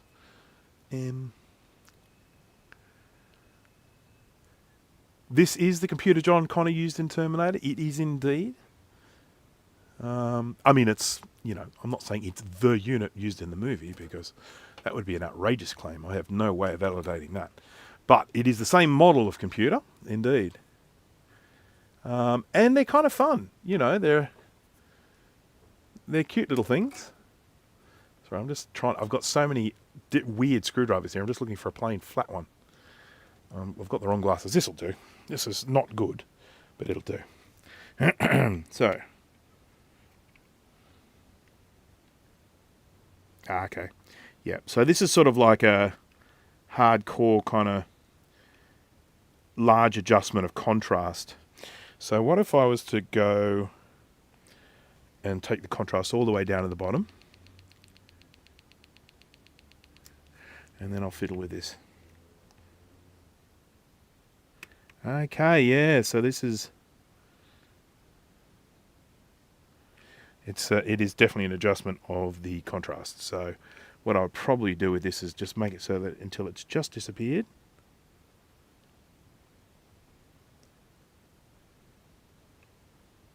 There, like that. And now, when I turn up the contrast, there we go. That looks good. I think I've definitely made this one better than it was by twiddling with the twiddle thing. Okay. Right, so that's fantastic. That's really, really good. So I'm going to switch him off now.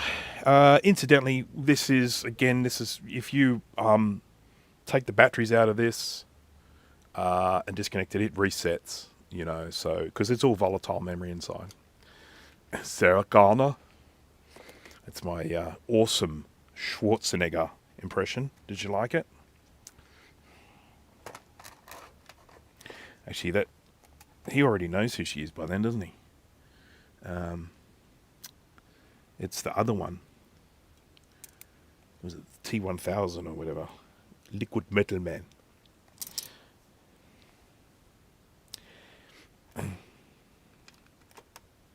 That was a very, very good movie. And when you consider what an incredibly good movie the original Terminator was, what a way to follow it up, eh? That was quite something else.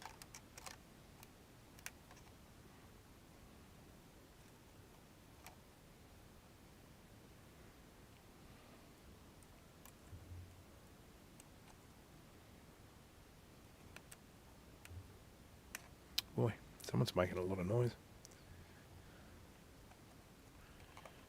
I'm not quite sure which way around this goes. It's got to be that way.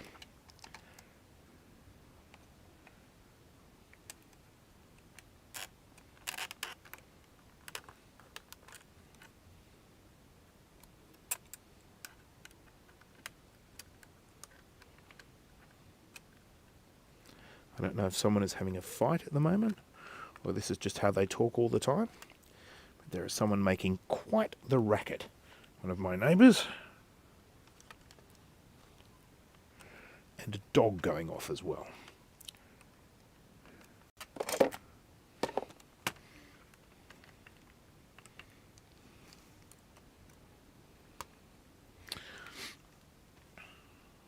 Back when sequels weren't crap. Good night, Francois. Right. Right, so this is all looking good. I'm not sure there's much else I need to do here. This part's working pretty well. So this is the bracket that I need. I'm not going to take it from this, but I am going to take it from another device. So I want this bracket in order to make my ROM programmer. But we'll finish getting this one together first, and then I'll do that. But I'm feeling very, very chuffed that I've got the sound working on this again. This device will now feel far more complete. Complete. Something, something, something dark side. Something, something, something complete. complete.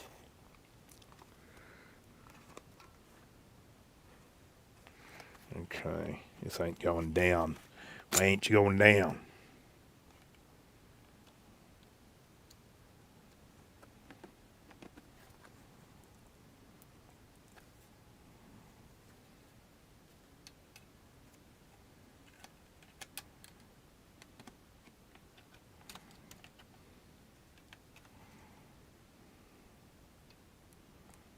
Something getting in the way of this. I'm wondering if might be this. Let's see if I can yank this through a bit.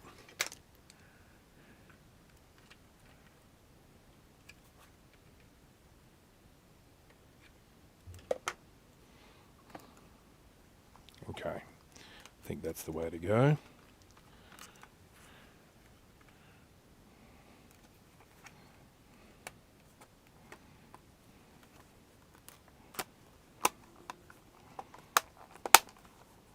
That feels pretty snug. Okay, we just got to put some more screws in. There's 2 in the side here. In the pipe, 5x5. I know we're just doing movies everywhere now.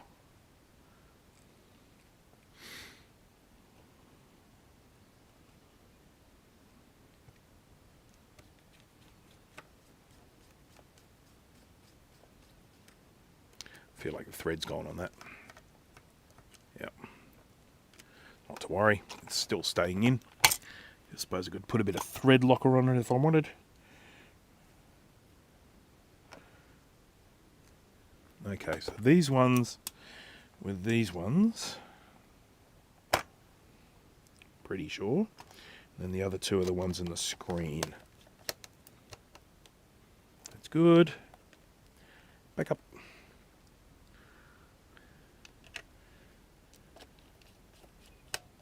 Okay, that's good. Feeling good. Might need some additional glue on some of these. And then we've got 2 screws on the screen.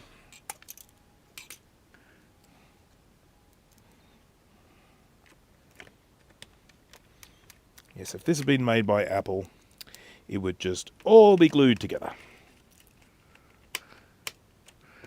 Everything glued.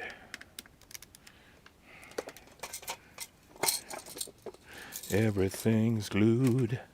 Whoa.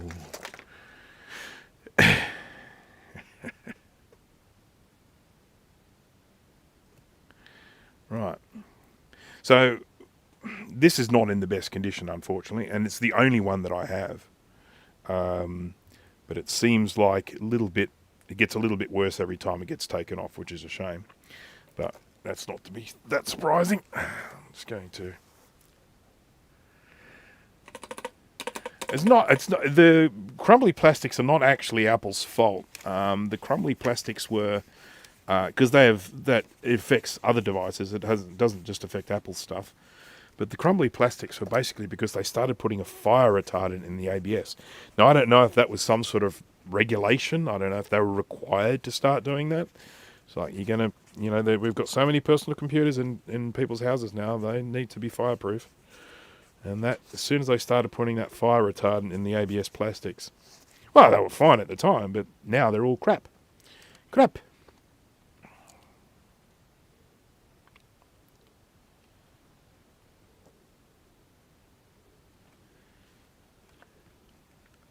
Okay. Right. Okay, so the only issue I have with this now is I've got this little corner bit which sticks up, and I'm going to just put a little bit of glue on that because of the wonderful things he does. This is the glue that I use for this sort of stuff. It's called B7000. You can buy this AliExpress. You can probably buy it on Amazon and stuff like that. I buy it in tubes of this size because it kind of goes off, and if you get a really big tube, you get to use a little bit of it, and then you just have to throw the rest away when it goes off. But it's quite good because it never really glues rock hard. It's still got a bit of spring to it. This is what excuse me. when I have to work on an iMac that has the glass glued on the front, or it has those adhesive strips, I never put the glass back on with those adhesive strips, because one of the big problems with those adhesive strips is you get one go at it. If you misaligned it slightly, that glass is going on crooked, or you have to take it all off again and use new strips. Whereas this stuff here doesn't dry instantly. You can put it on, you can slide it around a little bit, you can push it, hold it, then you can just clamp it up. You only need to clamp it up for like about 2 hours, and then you're good to go. It fully cures after, I think, 24 hours, but it's really quite sticky after 2 hours.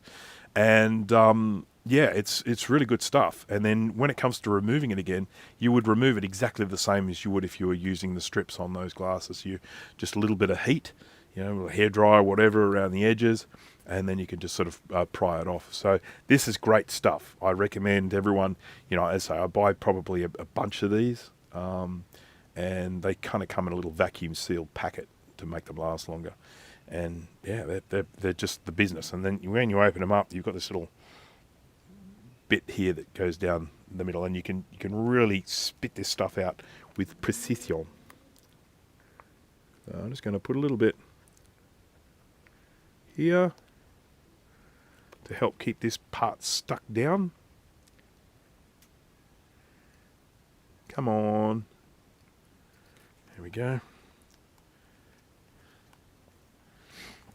Right, there we go. All right, so I'll stick that down. I'll get a little clamp on it just to hold it in place for the moment. Oh, that's a big clamp. That'll probably break things.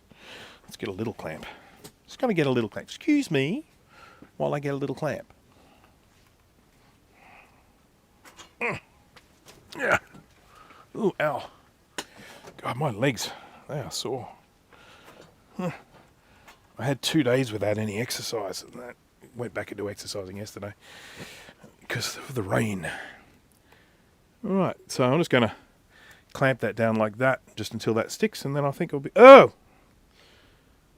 You know how I was cleaning the screen with the tissue? Now I've got little bits of tissue fluff in here. Let's see if I can just gently... I really thought I checked it pretty thoroughly, but I clearly did not.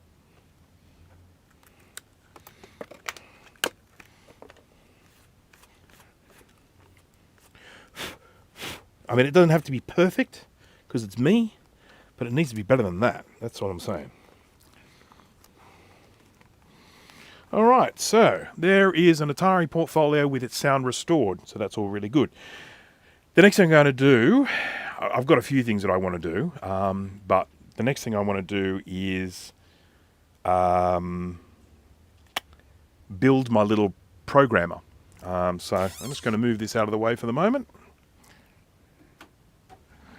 And move this out of the way for the moment. Everything moving out of the way for the moment. Just pop this in here.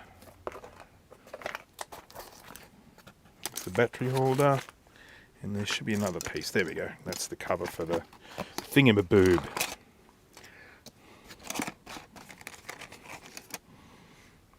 So this is part of the little plastic thing that covers the ribbon cable that I deliberately remove so that it doesn't pinch on the cable. Hopefully I'll make it last a little bit longer.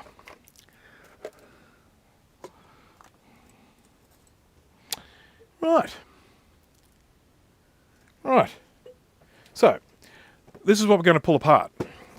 This is the PC card drive, and I'm hoping that I can get the little thingy out of it to then build my own card programmer. So, this is the... Siri, I'm not talking to you. Siri thought I was asking it a question. I don't even know what the question was, but it was quite a lengthy answer. Hey. Right, so do you love it when people don't take the plastic off? I can't do that. I can never just have the plastic left on. It's got to come off. It's like, it just breaks me to see protective plastic still there. It didn't protect much either. It got a big nick out of it just there. So this is the Atari card drive HPC301. We've got a little slot in there. 2 great big fat screws here. I don't think it's going to take much to get this apart.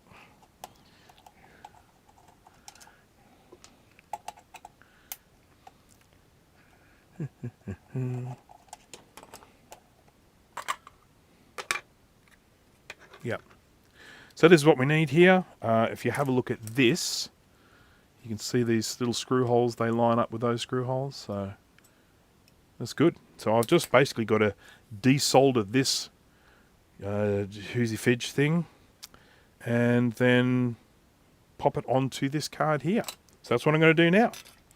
Sit tight, everyone. It will get more exciting as we go. Sorry, I cannot. There's no way I could substantiate that claim.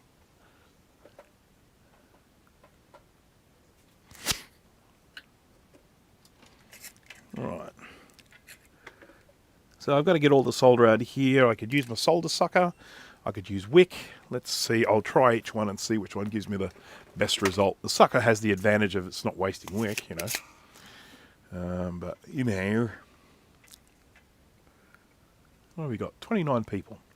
It's definitely not one of my more populated live streams, but I am not terribly surprised about that because I'm just not sure that there are many people interested in the portfolio. Maybe I should have posted on one of the portfolio groups.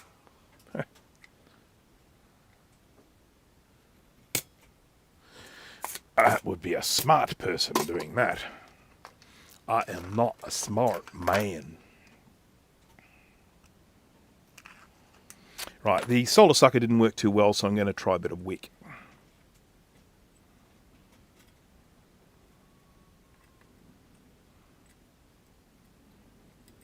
Yeah, the WICK's working really well. Wickety whack.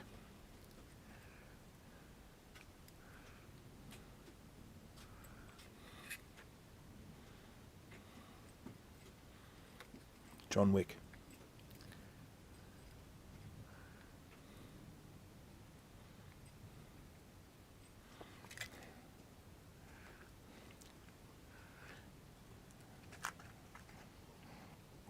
So what's everyone working on? Anyone working on any projects at the moment?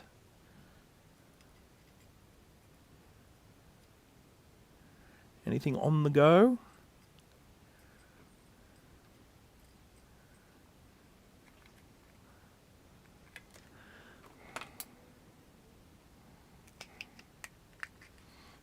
Got to keep this chat moving. It's been sitting there the same for a while. Paperwork. Ugh. I know that Steve from Mac84 is going to be recapping an analog board. I assume he'll be doing this in an upcoming stream.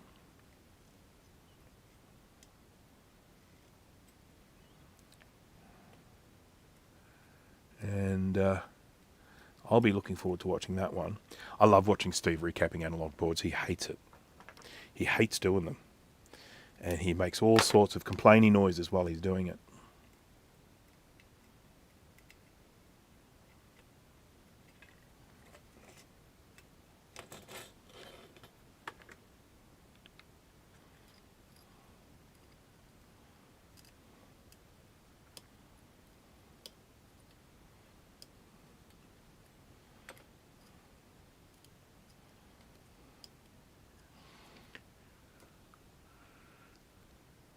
Working on a bottle of red wine. Nice one, David. Welcome to Macintosh. Hello there. I'm currently doing something which I expect is probably extremely boring to watch, but I'm quite enjoying it. So, you know.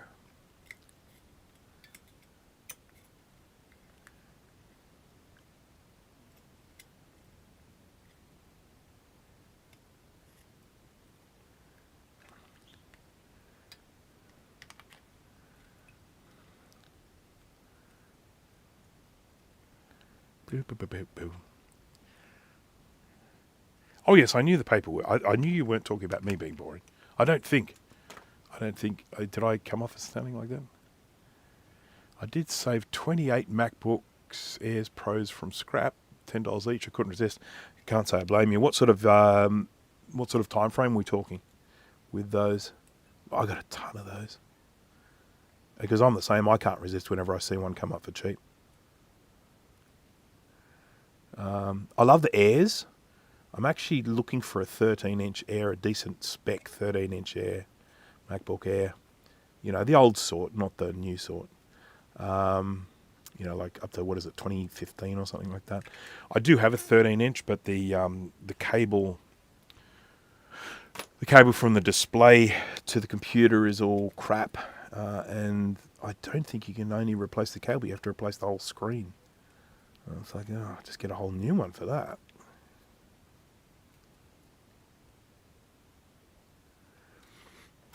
I've got a lovely little 11-inch MacBook Air.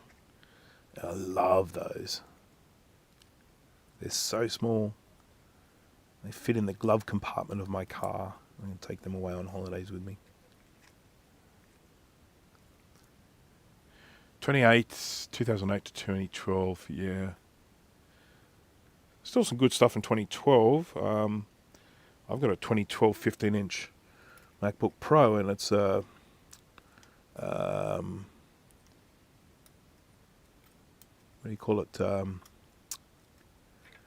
It's an i7, so it's a, you know, I think it's a quad core. Still pretty decent.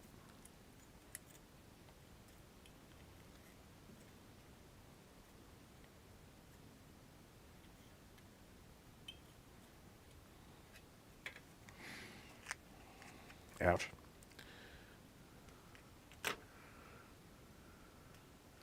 Because the 2011, the 15-inch 2011s and 17-inch 2011s, you can just throw them out the door. You just keep them for parts, because they're all those ones that have the GPU issues. And yeah, if you have one that still works, it's going to fail. They all fail. Ouch. All of them fail. Without fail, they fail.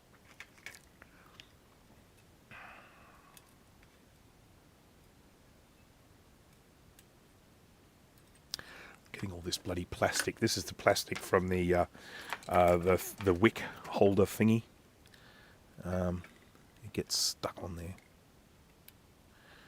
There we go. Whoopsie. Beep, beep, beep.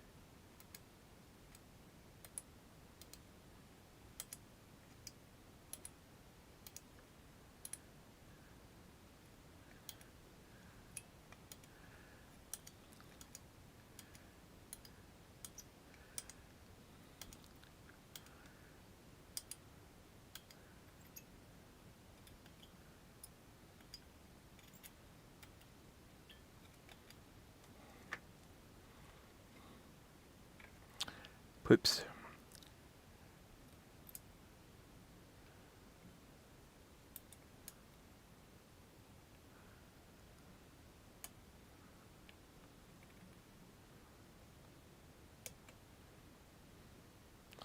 Just making sure none of these are still stuck on. That one's still got a bit of solder.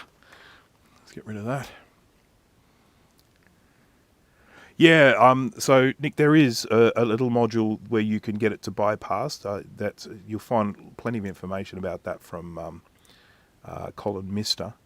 The big issue I have with that is it means that when you do that, you're stuck with that crappy Intel display card rather than the nice, juicy, fast one.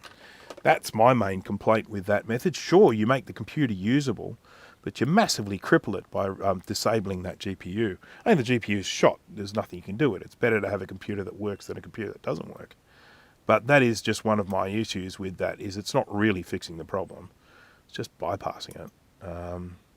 There are a number of things you can do if you have that GPU issue, but none of them are particularly good solutions in my opinion. Because it doesn't really matter these days. Those computers are so old. I mean, you know, you could stick Linux on them and stuff like that.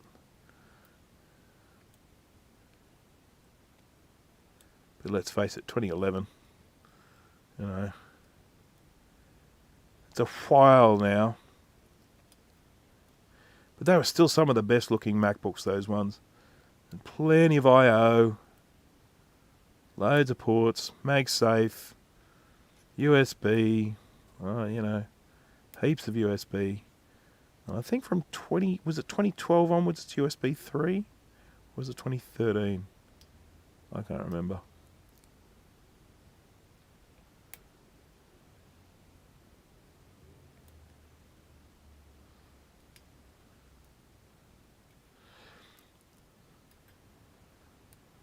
I'm probably going to excessive length here. But at least this should come off really easy now. If it doesn't, I'll be very annoyed.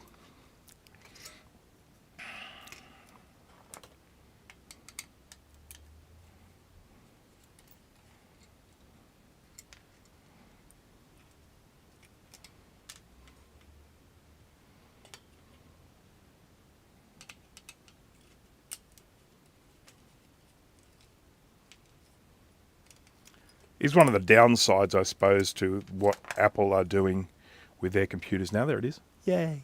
What Apple are doing with their computers these days, that we don't, you know, with sort of the Apple Silicon and stuff like that. I don't know if there will be the option to make them little Linux machines in the future. Maybe. Someone's going to get a shock if they try and use this. I've gutted it. I take pleasure in getting you, boy. Anyone remember what movie that's from?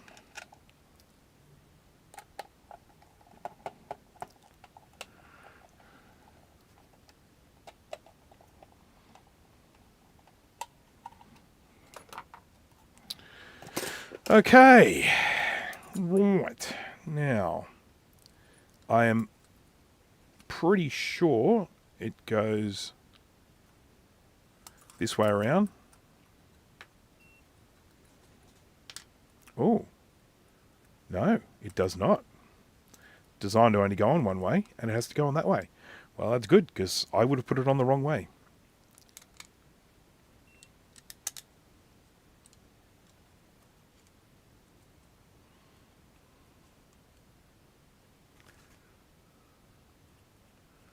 I think Mint is the one that I put on my old Macs.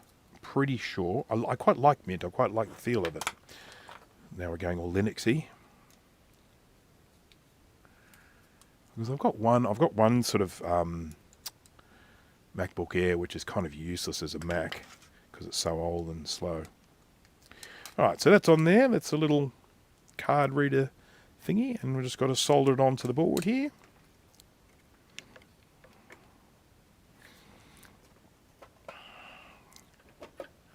Let's get you some focus.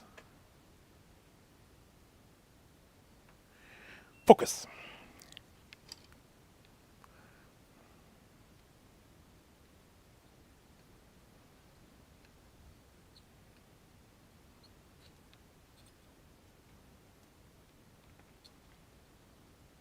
I've got a couple of recapping jobs coming my way, rather reluctantly, but nonetheless. So there'll be live streams coming up in the future. I've got an SE30. Still figuring out what's going to get sent to me there, because I think he wants to send me the whole computer, but I really don't want the whole computer. And then I've got an 840 AV that I've been talking to someone about getting recapped. Now, I've explained to them that I'm happy to recap it, and if I find anything obvious there, I will repair it, but I am not going to do any diagnostic work on it. And if you want to know why, just ask Steve.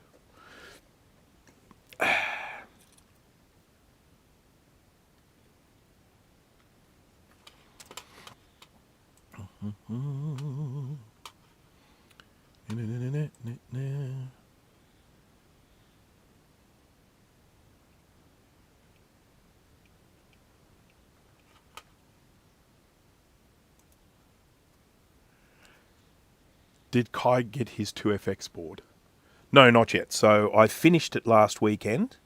So I've got two of Kai's boards here. I've got just a 2FX board, which I did some repair work on. And then I've got the reloaded board. But that reloaded board was incomplete. I finished it last weekend. And then I'm going to get that packed up and sent out this weekend. But as it turns out, I'm sending them to two different locations. I'm sending one of the 2FX boards to Colin from This Does Not Compute, and I'm sending the other one to Kai. So one's going to the United Kingdom, and the other one is going to America. Right, now, which way around does this go? That's pin 1 there. And that looks like that's a little indicator there for pin 1.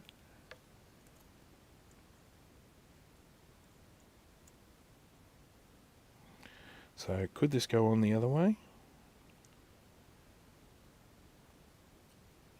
No, it has to go on this way. Because we did that. That'd be pin 1 there. If I did that, oh, that's going to be in pin 32. Yeah, okay, cool. So it really can only go this way. Then that's pin 1 there. And then that comes down there, and that sits on pin 1 there. Nice.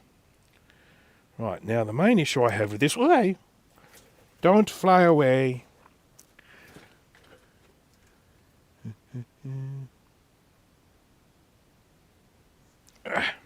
So, for those who weren't here at the beginning of the live stream, oops, that one. This is the complete reloaded board. All finished, cleaned. There's only one thing I need to do is stick a little bit of conformal coating over a little wire here so that it doesn't break. And then I'll probably just do a little bit of testing to make sure that everything on this works. But that is the complete board there. So in my last live stream, I put on this, the PDF slot, the 2 floppy connectors. I put in the remainder of the connectors up the top here. What else did I do? The battery holders. And I think that's it. I think everything else was done up until that point. It was a bit of a job, but, you know, that's life. That's good. Yeah. So that's where we are with that. That's all finished purple 2FX reloaded board. Happy joy joy. It took a very, very, very long time to do. And as I said at the beginning, I would not have done it for anyone else. Only do it for Kai because he has shown incredible generosity to me in the past. So I said, okay, I will do it. Right.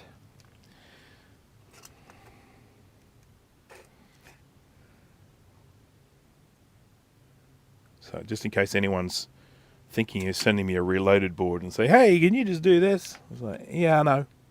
Yeah, no, as us Australians say. Yeah, no.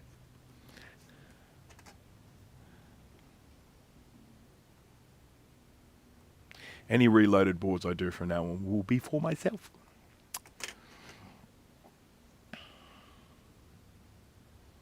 Oops. Yeah, those boards do take a lot of work. You can talk to Will about that. He does a lot of them. He does way more than I do. Way more than I would do. I'm just going to get my fume extractor here. I just realised that I've got a bit of smoke coming out here, and it's best to not have that stuff going into your lungs.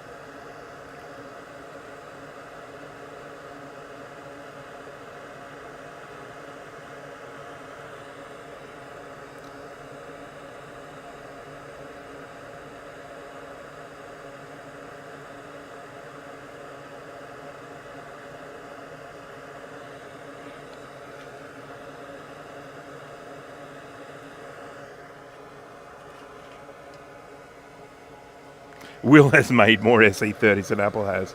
Yeah, the number of SE30s that Will has put together is quite staggering. I think he's mad, but that's okay. It's the right sort of mad.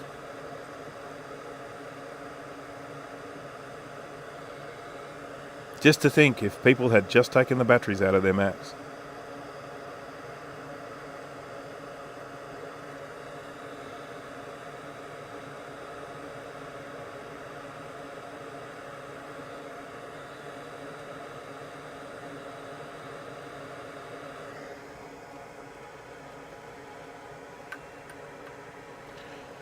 Do you have to pull parts off old boards, or can you source new ones? Bit of both. Bit of both.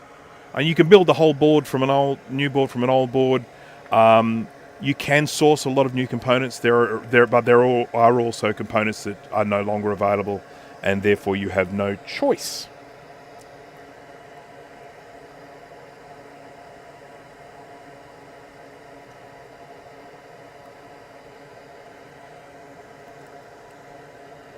Right, now I think I need to do these first.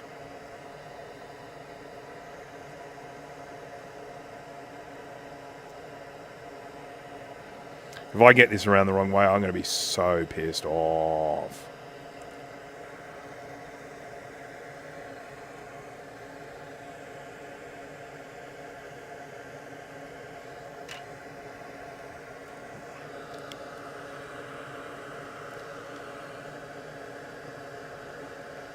I really should insert this into a socket or something to hold these in place. That's actually a really good idea. Thank you, Bruce, for that great idea.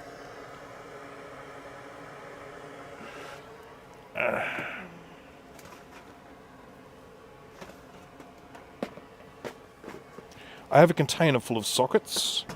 I just have to find it.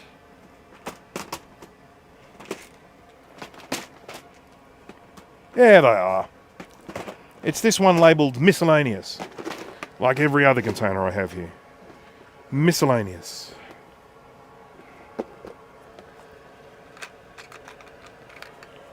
It's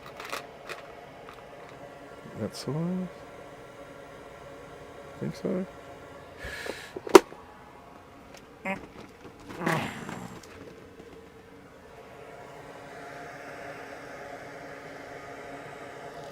Is that right? Seems a little far apart.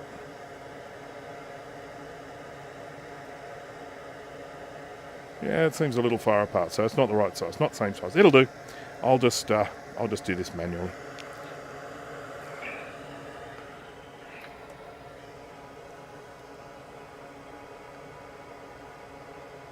Yeah, this is very true. If I label it MISC, I'm not forced into compliance. I can just put anything I want in there.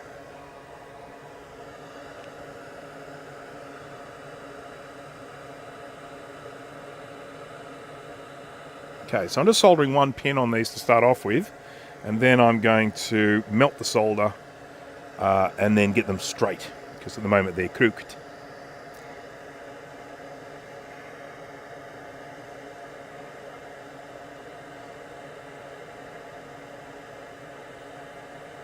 That looks good.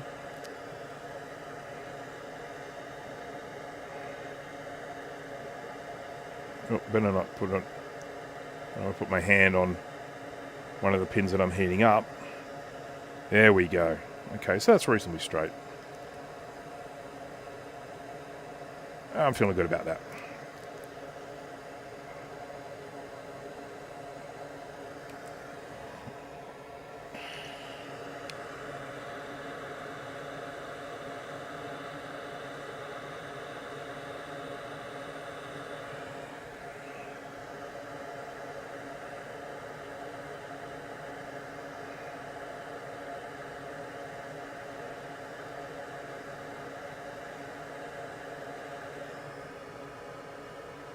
I make this look easy. Well, thank you very much. I guess you could say that about anyone who practices something.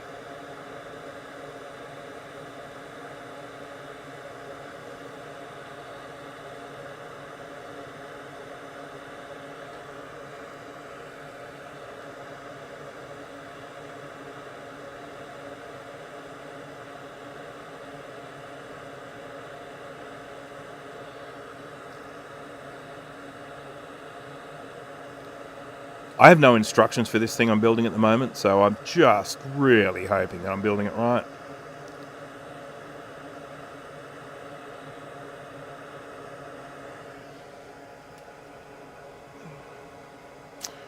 Haven't made an episode in over a year. Well, yeah, that's good.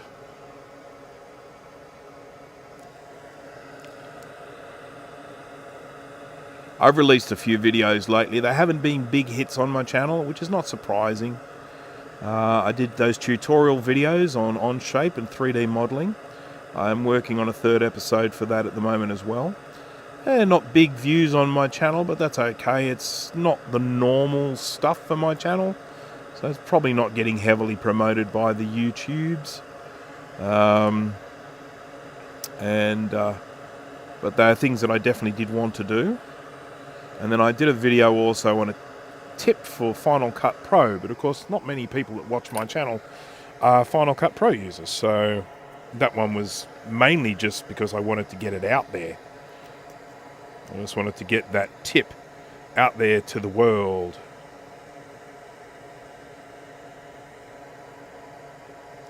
How am I going to friggin' solder these? Sort of like a catch-22. You can't solder those ones. Now you can't solder these ones. This is a friggin' challenge. Poopy.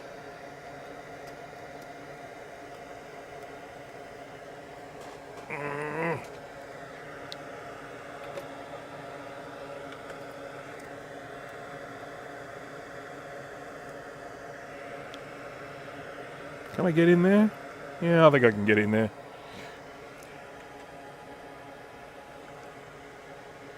I use DaVinci Resolve. Yeah, I'm not surprised. I mean, a lot of people do. I go way back with Final Cut Pro, like since before DaVinci was, before DaVinci existed. So that's kind of one of the reasons why I use it.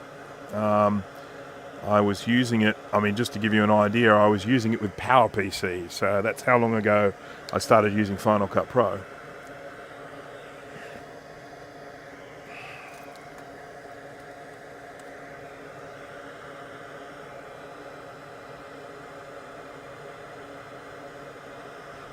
Right, I'm going to need a different tip for this. I need one that's a little bit thinner. So I'm going to try this one here.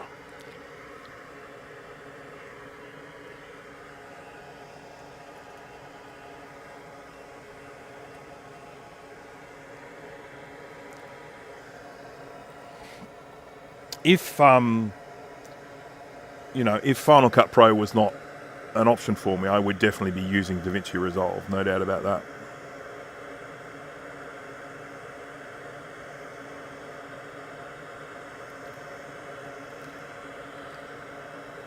I really sort of set myself with a challenge here. Oh, helps if you turn the heat on.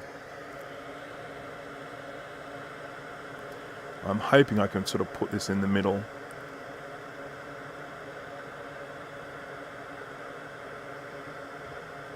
That worked.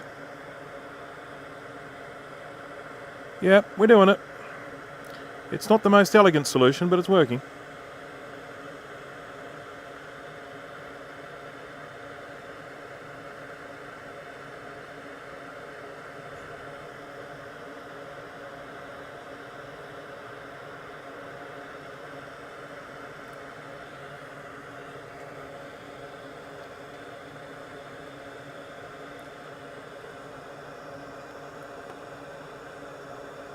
Oh, that's a nice big blobby bridge there. Unbridge, you bridge. I have to come back to you.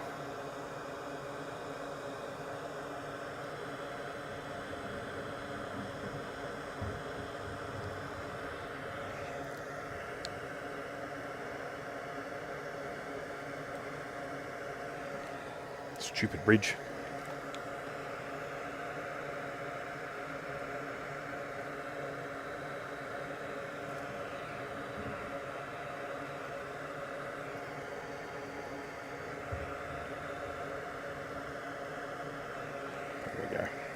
Let us continue.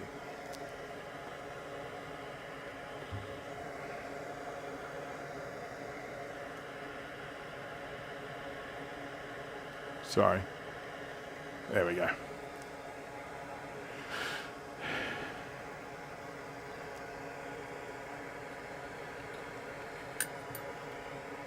I think you can actually use Resolve for free, can't you? It might have some limitations, but I'm pretty sure you can just download and start using Resolve without having to pay for it. I don't know what the licensing situation is, but I hear a lot of people talking about Resolve being free.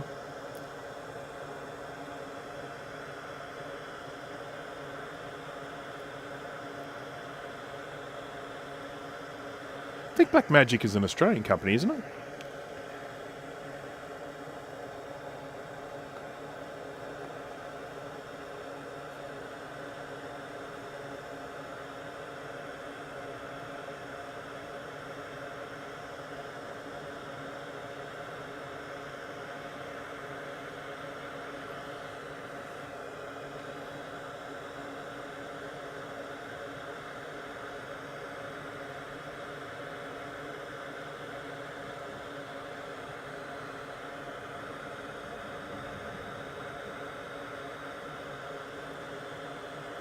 There we go. 'Tis done.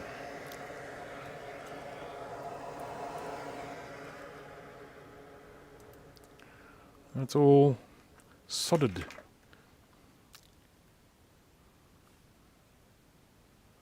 So we've got a little card reader there.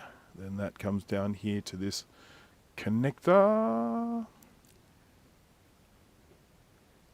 The fact that there's a white square here does make me think I was meant to solder that on the other side. Don't you think? Don't you reckon that screen printing is telling me I should have soldered on the other side? I'm not sure how that would have worked, because I was just following the little holes.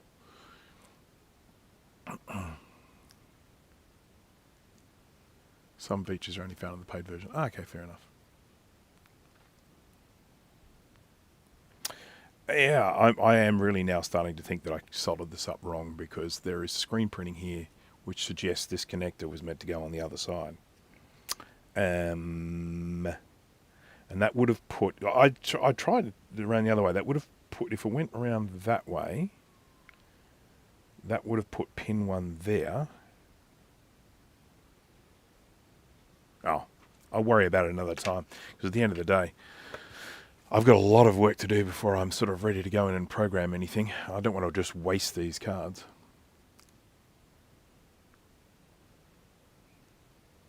Oh, you've got a 97 subs, have you? Welcome to Macintosh. I'm pretty sure I'm already subscribed, so I'm not sure I can help you there. Okay, so I wanted to get a card and just see that it slots in here properly.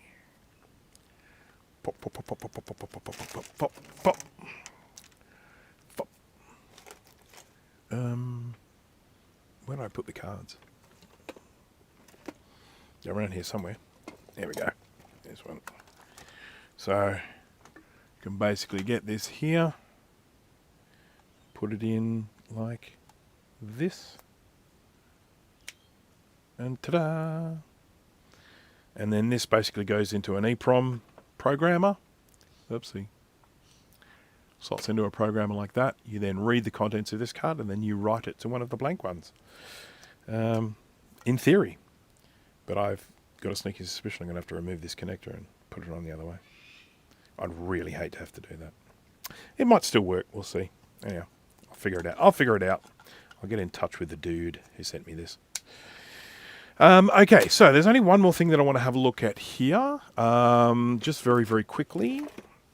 See if I can do anything about it. I've got this ribbon cable here. And it's got some cracks in it. And I want to see if I can re-establish connection here with some wires. And make this cable work again. Have it as a spare, I guess you might say. So I'm going to start off by scraping off all of the orange stuff.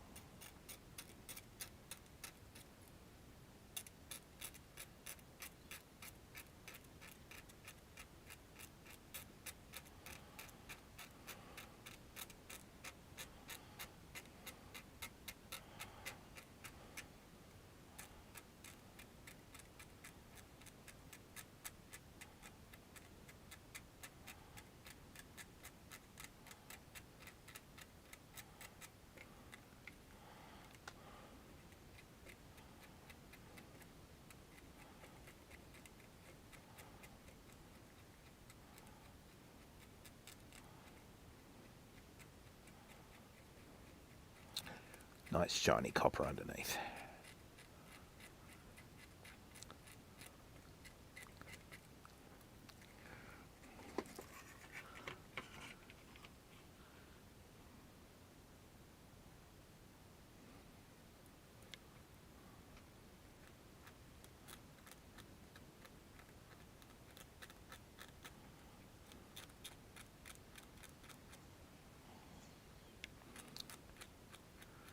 Got this streaming service that I subscribe during the summertime so I can watch cricket games, and then I unsubscribe during the winter time, and they just badger me constantly about, you know, sort of sign up for this special and all this special, and it's like, One day these guys will realise that I sign up for the summer and then I cancel my subscription for the winter.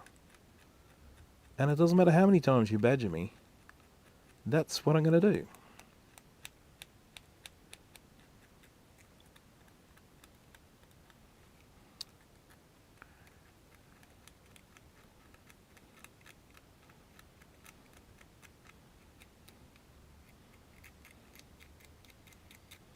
Okay. Okay, this is the fun stuff, isn't it? You reckon? Oh, that was the other thing I wanted to talk about. Well, I wanted to do is to just show the battery, but that's okay. I should have done that earlier on. Never mind. What do I need? I need my little cleany things. They're under something. You know, the things, the cotton buds, Q-tips. What is this Atari thing? Oh, come on. Not familiar with it. Okay, so this is an Atari Portfolio. I did, explain a lot of this stuff at the beginning of the live stream. It's an Atari Portfolio. It's a computer that came out, I think, in 1989. It was sold for a few years. It's a palmtop computer, and it has like a scaled-down version of DOS running on it, like a DOS operating system, and has a little text output. Just black and white, 80 columns, 40 characters across, 8 down. And it's probably most famous for being used in the movie Terminator 2. It was the little palm-top computer that John Connor used to rip off money from an ATM.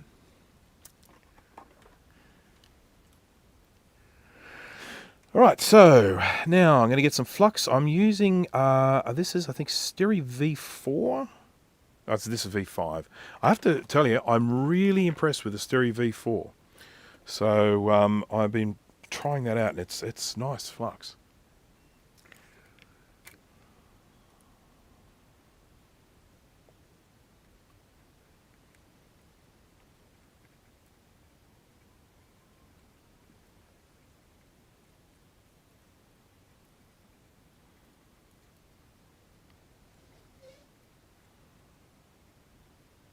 Okay, probably a bit more solder there than I need, but I think once we get the wire on there, we'll be okay.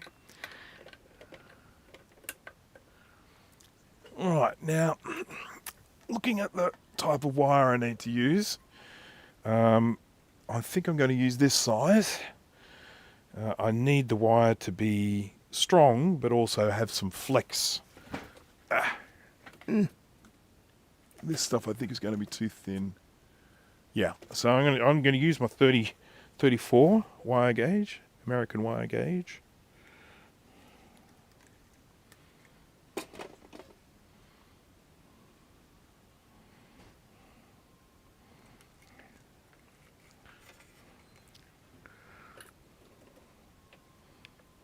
I'm going to get some more flux, but I'm going to use a V4 for this one.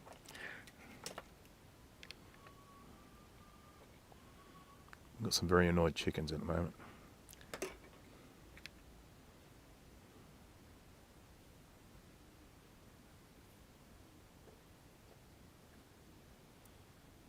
Okay.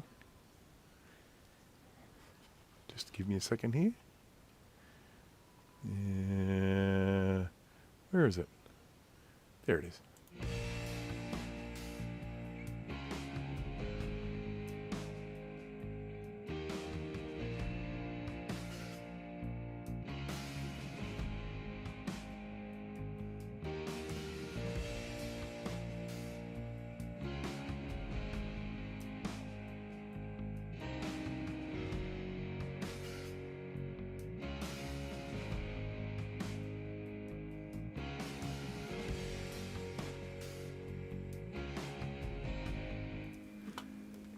Sorry about that, I'm back. Okay, so just going to try and get this little bit of wire tinned. So this wire has a coating on it, and I just need to apply some heat to melt that coating.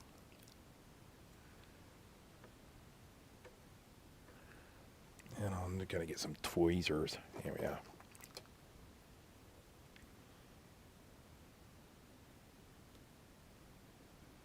There we go. Well, my stomach just made an interesting noise then.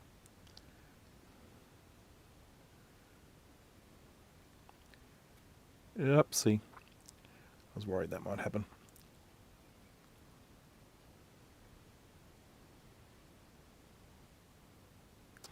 Well, that is an ugly one. We'll just mark that one down as a first. First one was an ugly one. I thought I'd give it a try with this little knife or chisel tip, but I don't like it. I'm going to go back to my bevel tip.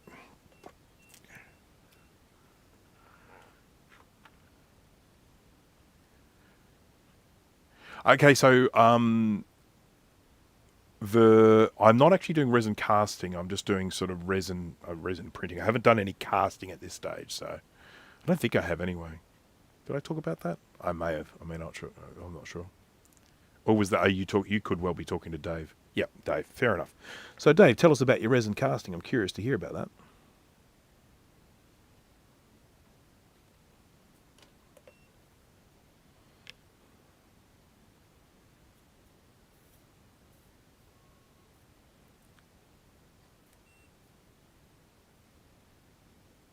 Okay, that's that one. Looking good. Just need to snippety snoop.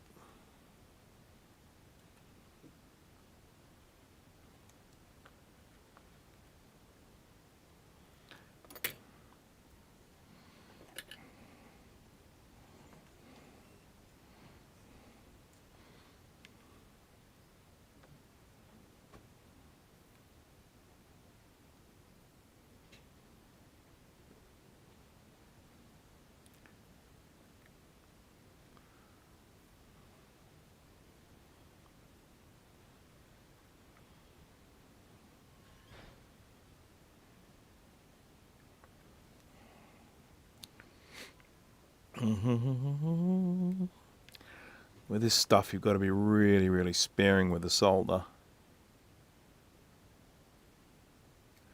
You don't want too much, but of course you don't want too little either. That looks nice. This one here looks like you could do with a bit more. There we go. Yeah, I like it.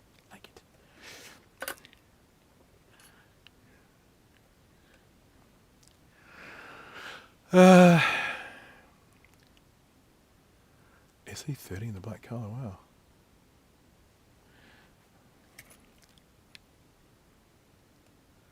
I have to confess, I'm very, very behind in a lot of people's videos, and I don't want anyone to take any offence to that if I haven't been watching their videos. It's basically just because of my being so time poor. I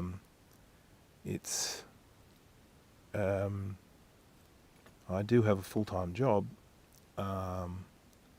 and I'm also doing all this sort of repair stuff on YouTube channel, and it just gobbles up a huge amount of my time.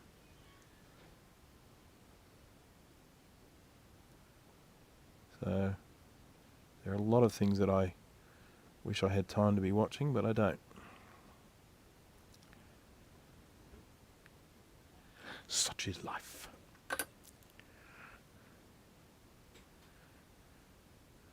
You know, David Starbuck, there is one exception to what you're describing there. That does not happen when you're on an iPad or an iPhone and watching YouTube.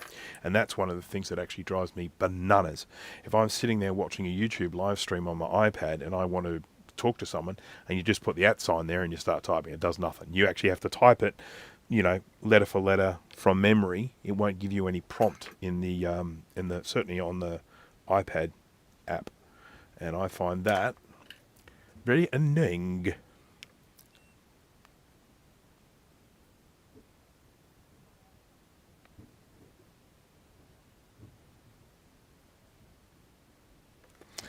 Really should have used tweezers for that. I don't know why I didn't. Age it.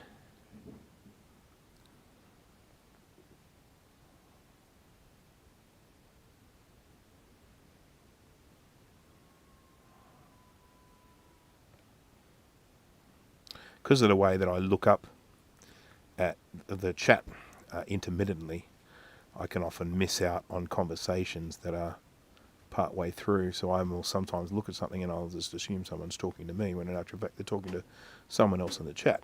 And that just happens.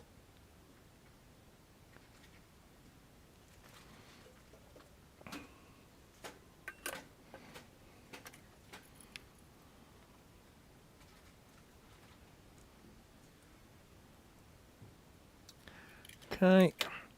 The last one is still intact, but I'm going to run a wire on it anyway, just to sort of try and strengthen it.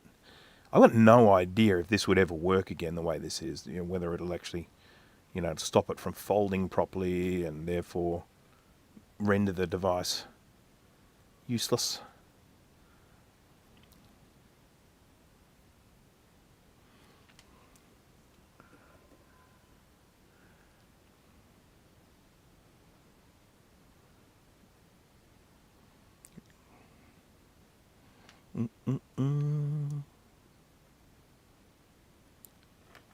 This is fun stuff. Well, it's fun for me. Man, it'll be fun for you guys, but I really enjoy doing these sorts of repairs. I wish more like this would come along.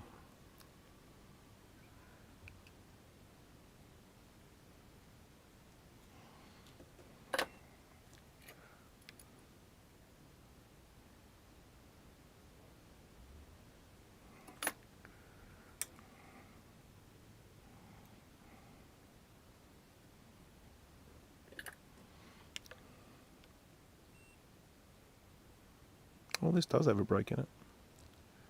So that thing with me saying before, it's like, it doesn't have a break in it. As wrong. Does have break in it.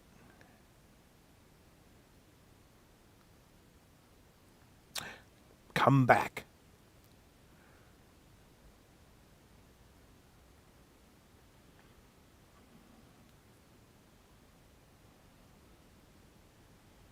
I'm going to cut that off and start again.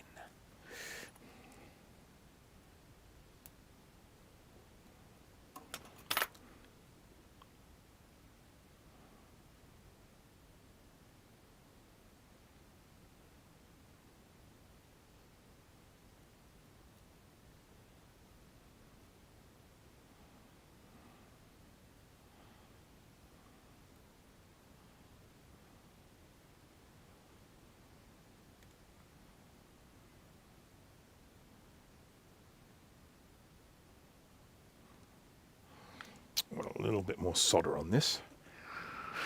Have you been watching the new South Park episodes? All are supposed to be mocking Trump, etc. No, I haven't, and I do actually want to watch them, just to sort of see what all the fuss is about. But I have not as yet.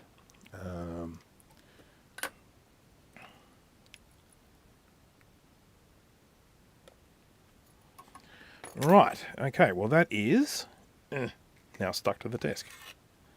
Okay, also that goopy stuff. All right, so I'm going to clean this up a little bit, and then I'll probably put some solder mask on it,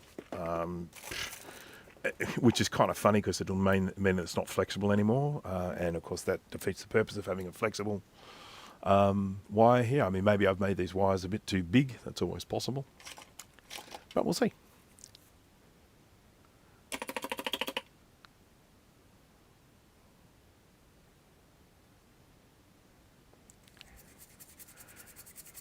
I used to watch South Park religiously in the early days, but we're talking about, like, what is it, 90s, 2000s? It's been going for a bloody long time. Put it this way, I'm pretty sure I was still using 68040 computers when I started watching it.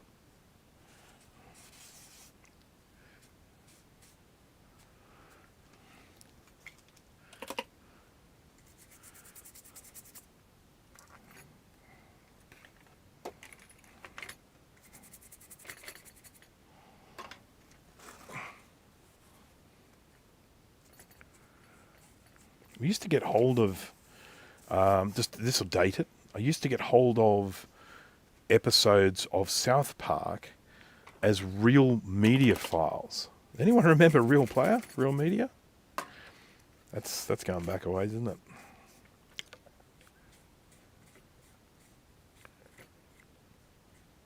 Okay, now I guess the most logical thing I should do is get my little multimeter in bibbity bit mode and make sure that I've actually got continuity here.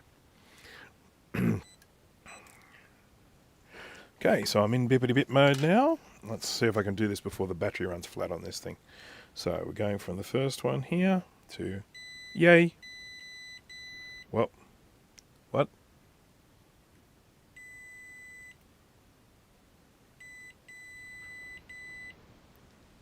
Are they touching it? They don't look like they're touching.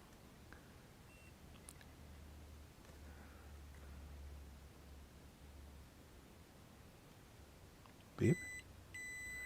I'm getting continuity across to this one. And I'm going to have to use a different multimeter. Here's one. There are 3 on this table somewhere. Oh, here's another one. Is this one easier to get at? I think this one might be easier to get at. There we go. Okay, back into beepity beep mode. So what is going on here?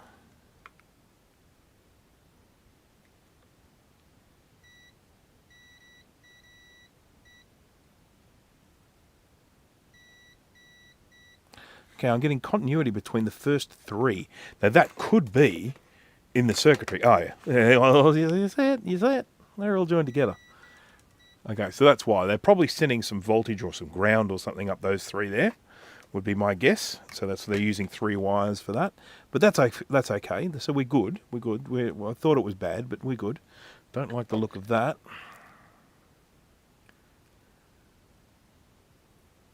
There we go. That's better. Right, so now we move to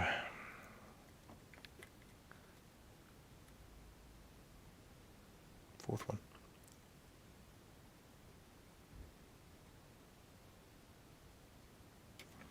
I'm going to need my glasses or something. Okay, so now we're going to go to the 4th one. That's there. Oopsie. 4th.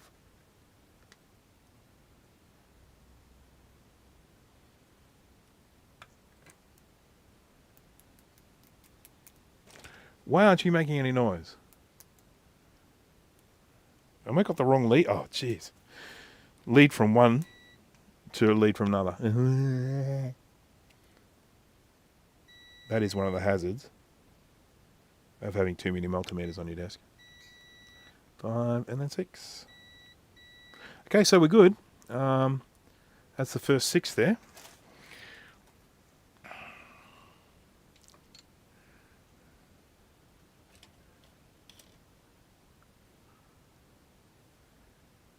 South Park movie on a first date. That's a risk.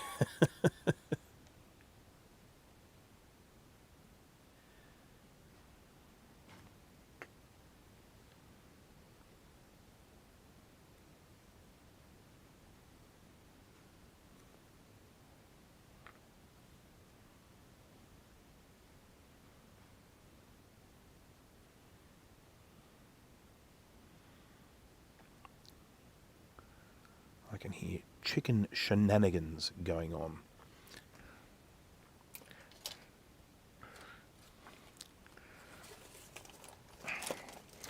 Okay, so I'm about to shine a laser on this UV mask. It's a UV laser. And so I'm just going to shine some of this UV on it, which will make it set.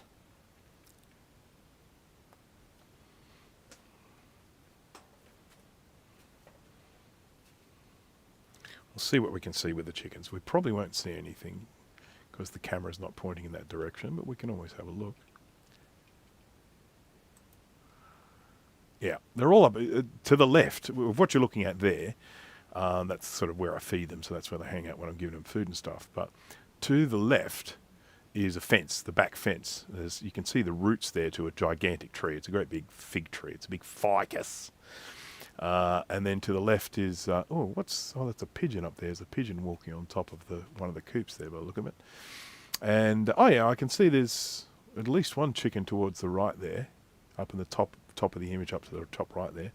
But I can definitely hear the sounds of one of them digging near the fence, so you can sort of hear stuff hitting the fence. I thought they might get a little ibis in there. We get lots of ibis visits. They come by and drink the water and stuff. Mind you, there's no issue with finding water anymore, or at the moment with the rain.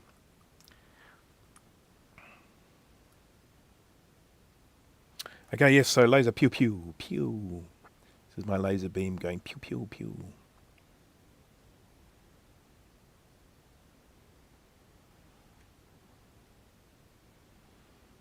I honestly don't know how effective this would be now. Like it can't be any worse than the one that I made out of a old ribbon cable, really. Could it? Could it? I'm going to open that up and have a look at my soldering work, because that's old soldering work. That's stuff I probably did 20 years ago, at least. It's long before I had any of this gear that we're talking about here. The quality of the soldering iron, the microscope, the skill. It's before I learned any of that stuff. So the soldering on it's going to be as dodgy as anything. And it's going to be really embarrassing to look at. But I'm still going to open it up. Can't be too embarrassed of my past.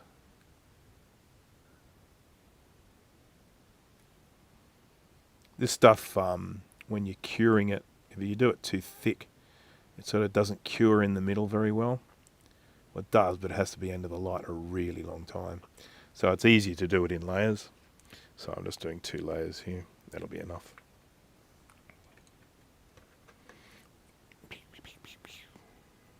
Oh! Someone's very unhappy, beeping their horn.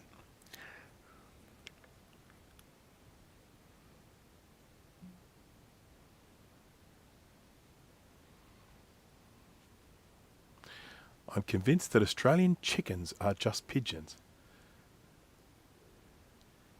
Oh, you mean you never get to see them in the back there? Is that what you're saying? Yeah. I have a plan to get rid of the pigeons, by the way. I'm basically going to be buying, I've discussed this with my wife, I'm basically going to be buying an enclosure to go in the back there. A large enclosure, like a 6x3 metre enclosure.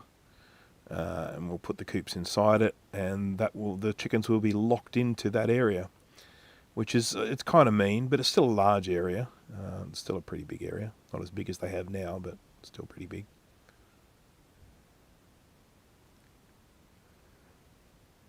And once we do that, it means that I'll be able to go in and feed them, and the pigeons won't be able to get in and eat it. And as soon as we do that, pigeons will have no need to hang around here anymore, because there'll be no food source.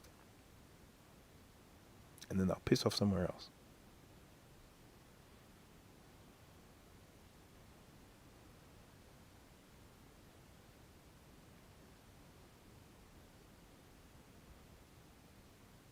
I'm just tossing up between whether I get a 3x6 metre or a 3x8 metre.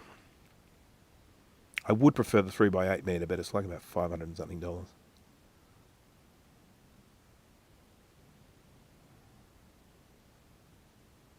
Okay, well, I think that's enough. So that's that wire repaired.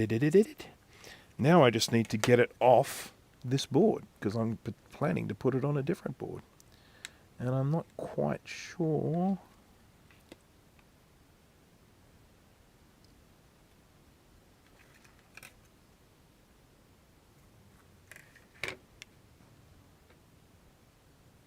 I guess it makes sense to remove it here.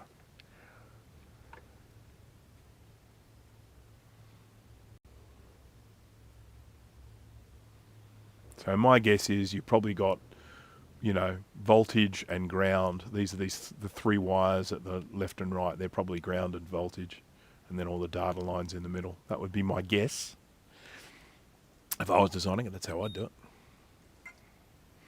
And by having the ground and voltage all the way on the other side, it reduces the chance of you creating like a short, the two shorting together.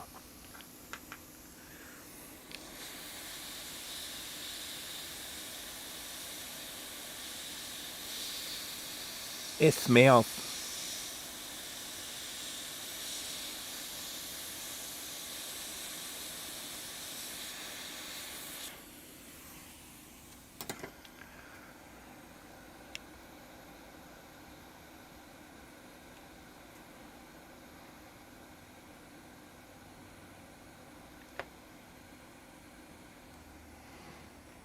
Okay. Looks good. You reckon? Do you get eggs from your chickens? Sure do. Have I said hello to you, Acetane20? I don't feel like I've said hello to you, so hello, Acetane20. I do get eggs from my chickens at the moment. This time of year, it's not a lot because it's cold, but we are heading to spring, and then we'll start to see the numbers really pick up.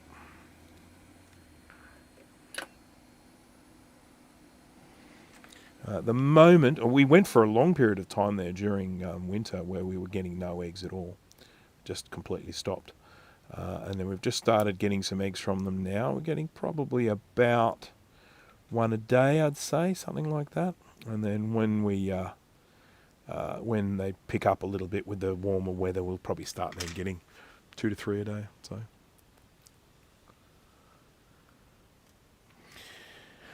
Okay.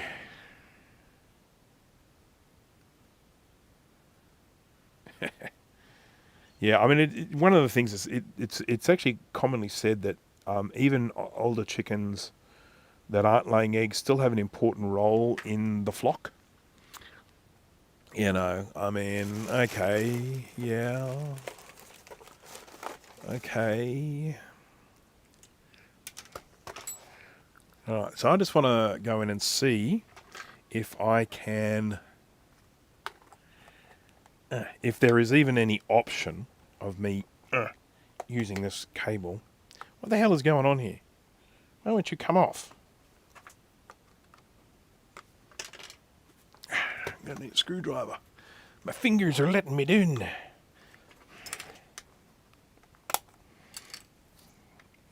Okay, let's have a look inside this one. So this is this is how shonky this is, right? Talk about shonky brothers, right? Let's go zoom out wide here a little bit. So when I wired this up, I wired it all up without the case on, and then I suddenly came to the realization, well, how the hell am I going to get the case on? It's wired up. And so I'm like, oh crap, I can't desolder it all. It took me so long to solder it.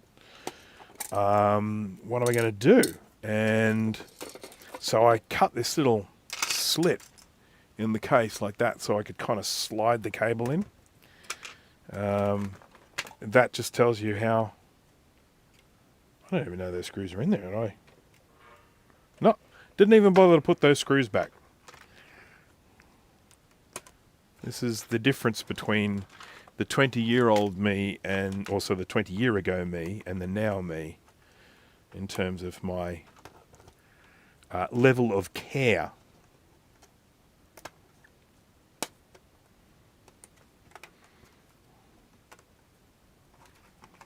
Right, so this is going to be tricky. I've got to...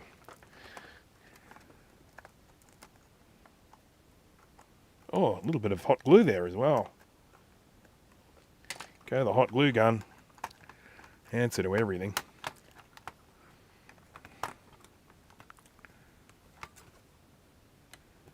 Wow.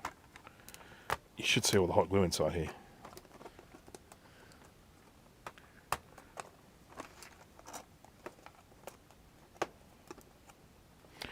It just occurred to me that I have probably completely destroyed this here, because there used to be a connector. And that connector is now gone. I just took it off to solder onto it. Wow. Huh.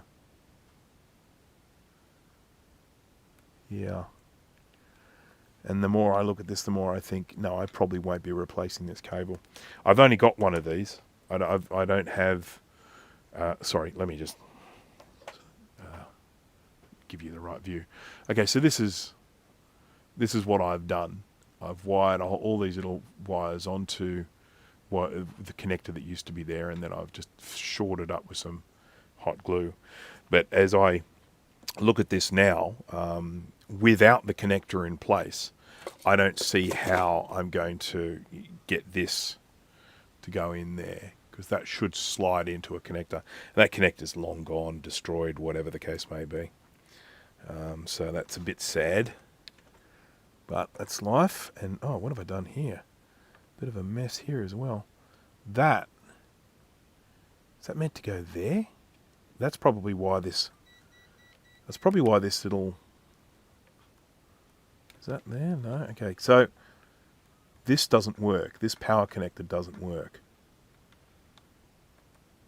Now, we've still got power going through because that's the battery connector there. But for some reason, this doesn't work. This wire goes through. I don't know where that comes out. 1, 2, 3, 4, 5. 1, 2, 3, 4, 5. See, is that wire there meant to connect to this here? Because that looks suspiciously like it's supposed to have wires.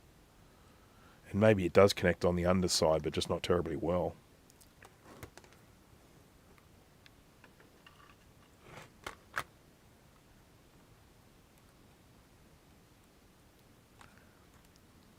This is such a mess.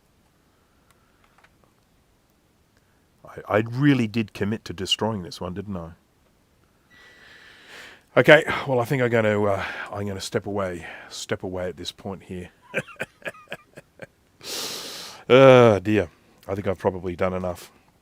I think I just have to accept that this one here will never be the same. But that's why I bought another one, so that's all right. I'm fine with that.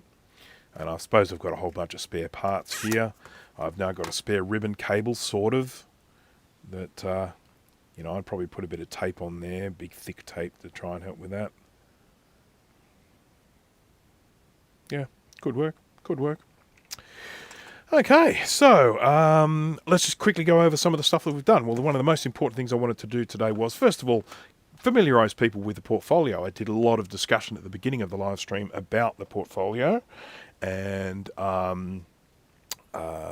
sort of when it came out, its place in history, all that sort of stuff. There's lots of information about it. And there are actually lots and lots of application resources. There are lots and lots and lots of places where you can download files for the portfolio that games and utilities and all sorts of stuff that people have written over the years.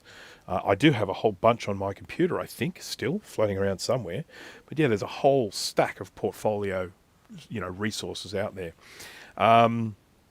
So the issue that I had with mine was basically that this will be glued now. Basically was that it had no sound, and so as a result, I decided I wanted to see if I could get that sound working. So if I plug this into some power, where's some power? Here's the plug. Found it.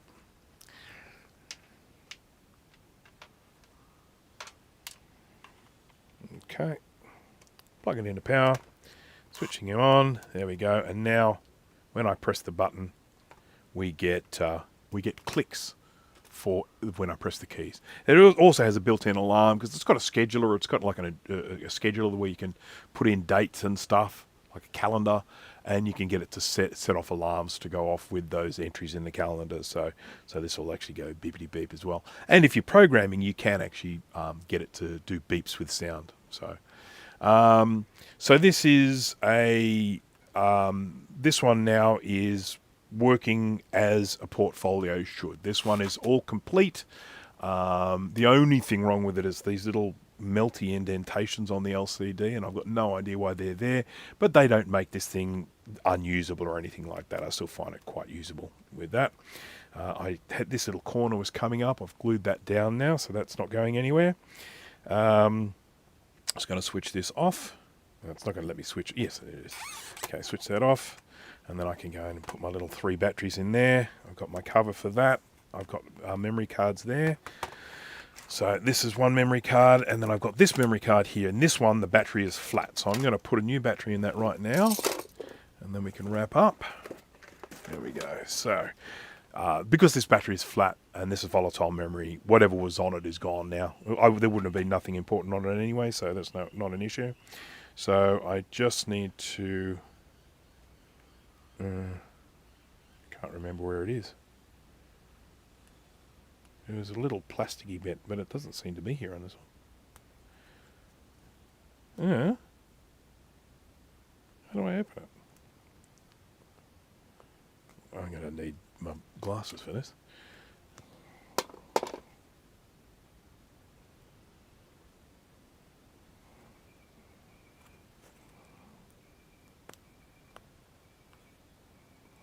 This is weird. It's quite different to... Oh, I see. There it is. Yes, this is quite different to... other one I have. There we go. This one's a lot harder to remove. There's our little 2016 there. And I'm just going to test the voltage.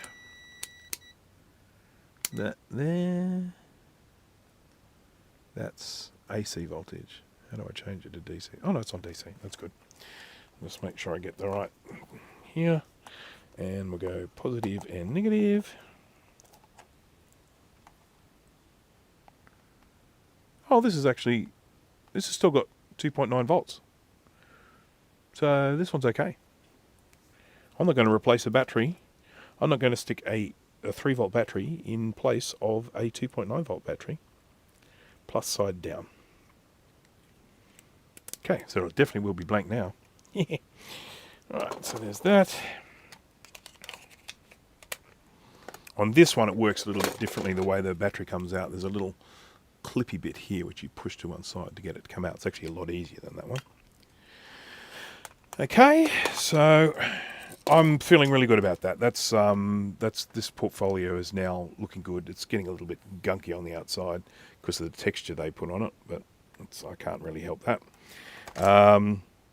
So that's all good. As I say, if anyone has interest in all the stuff to do with the portfolio, please feel free to go back to the beginning of the live stream where I go and talk about all that stuff there. Retro Techie, hello there. It's afternoon here, so it's good afternoon.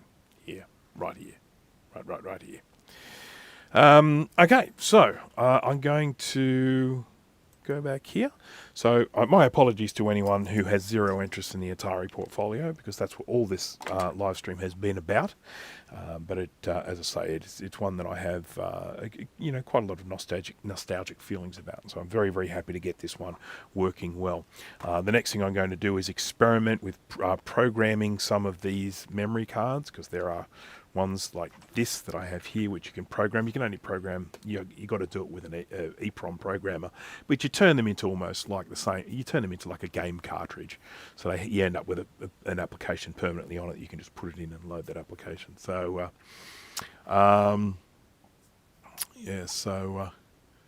thank you for saying so. Welcome to Macintosh. I do appreciate that. And of course Atari, they don't exist anymore, unfortunately. As with a lot of the early computer and game makers, they're all gone. That's just how it goes. That's the nature of technology. It changes very fast. And if you zig when you're supposed to zag, or you zig when someone else zags, you can just miss out. I'm just sort of thinking about what's next with that. Anyhow, okay. Well, I'm just rattling on at this stage. I'll stop rattling on. So, as usual, thank you to everyone for joining me today. I do hope you enjoyed it at least a little bit. I am planning to probably do a live stream again next weekend. That's what I'm hoping. As I say, I've got a few recapping jobs coming my way. I've got an SE30. I've still got an SE30 that I need to fix here. It's the problem on the analog board, which is one of the reasons why I haven't been live streaming it, because analog board on the live stream is extremely dull, because you have to kind of, every time you want to test it, you kind of put it all back together again, and then you got to, pull it all apart again. It's just an absolute nightmare. So yeah, I'm not looking forward to that. But all in all, it all has gone well today. I will try and have something a bit more interesting for my next live stream. And I thank you all for being here. I thank you all for keeping the chat lively and keeping me entertained while I do all this stuff. And if you're interested in the portfolio, go and do a bit of a search. There's some interesting resources out there, some amazing stuff. And there are people making modern reproductions of these little cards that actually hold a whole 1 megabyte of data. The biggest one you could buy for these in the day was 128K, but they are now you can now actually get modern replacements that hold a whole 1 megabyte. So that's pretty amazing stuff. Okay, so yep, thanks again, everyone. I hope you all have a good weekend. I am about to go and get some lunch of some description. Going out to dinner tonight for some Greek food, yummy. Yeah, and hope everyone has a really nice time and be excellent to each other. Alrighty, so that's it for me. Hope to see you at the next one. Have a good one. Thank you for joining. Bye bye.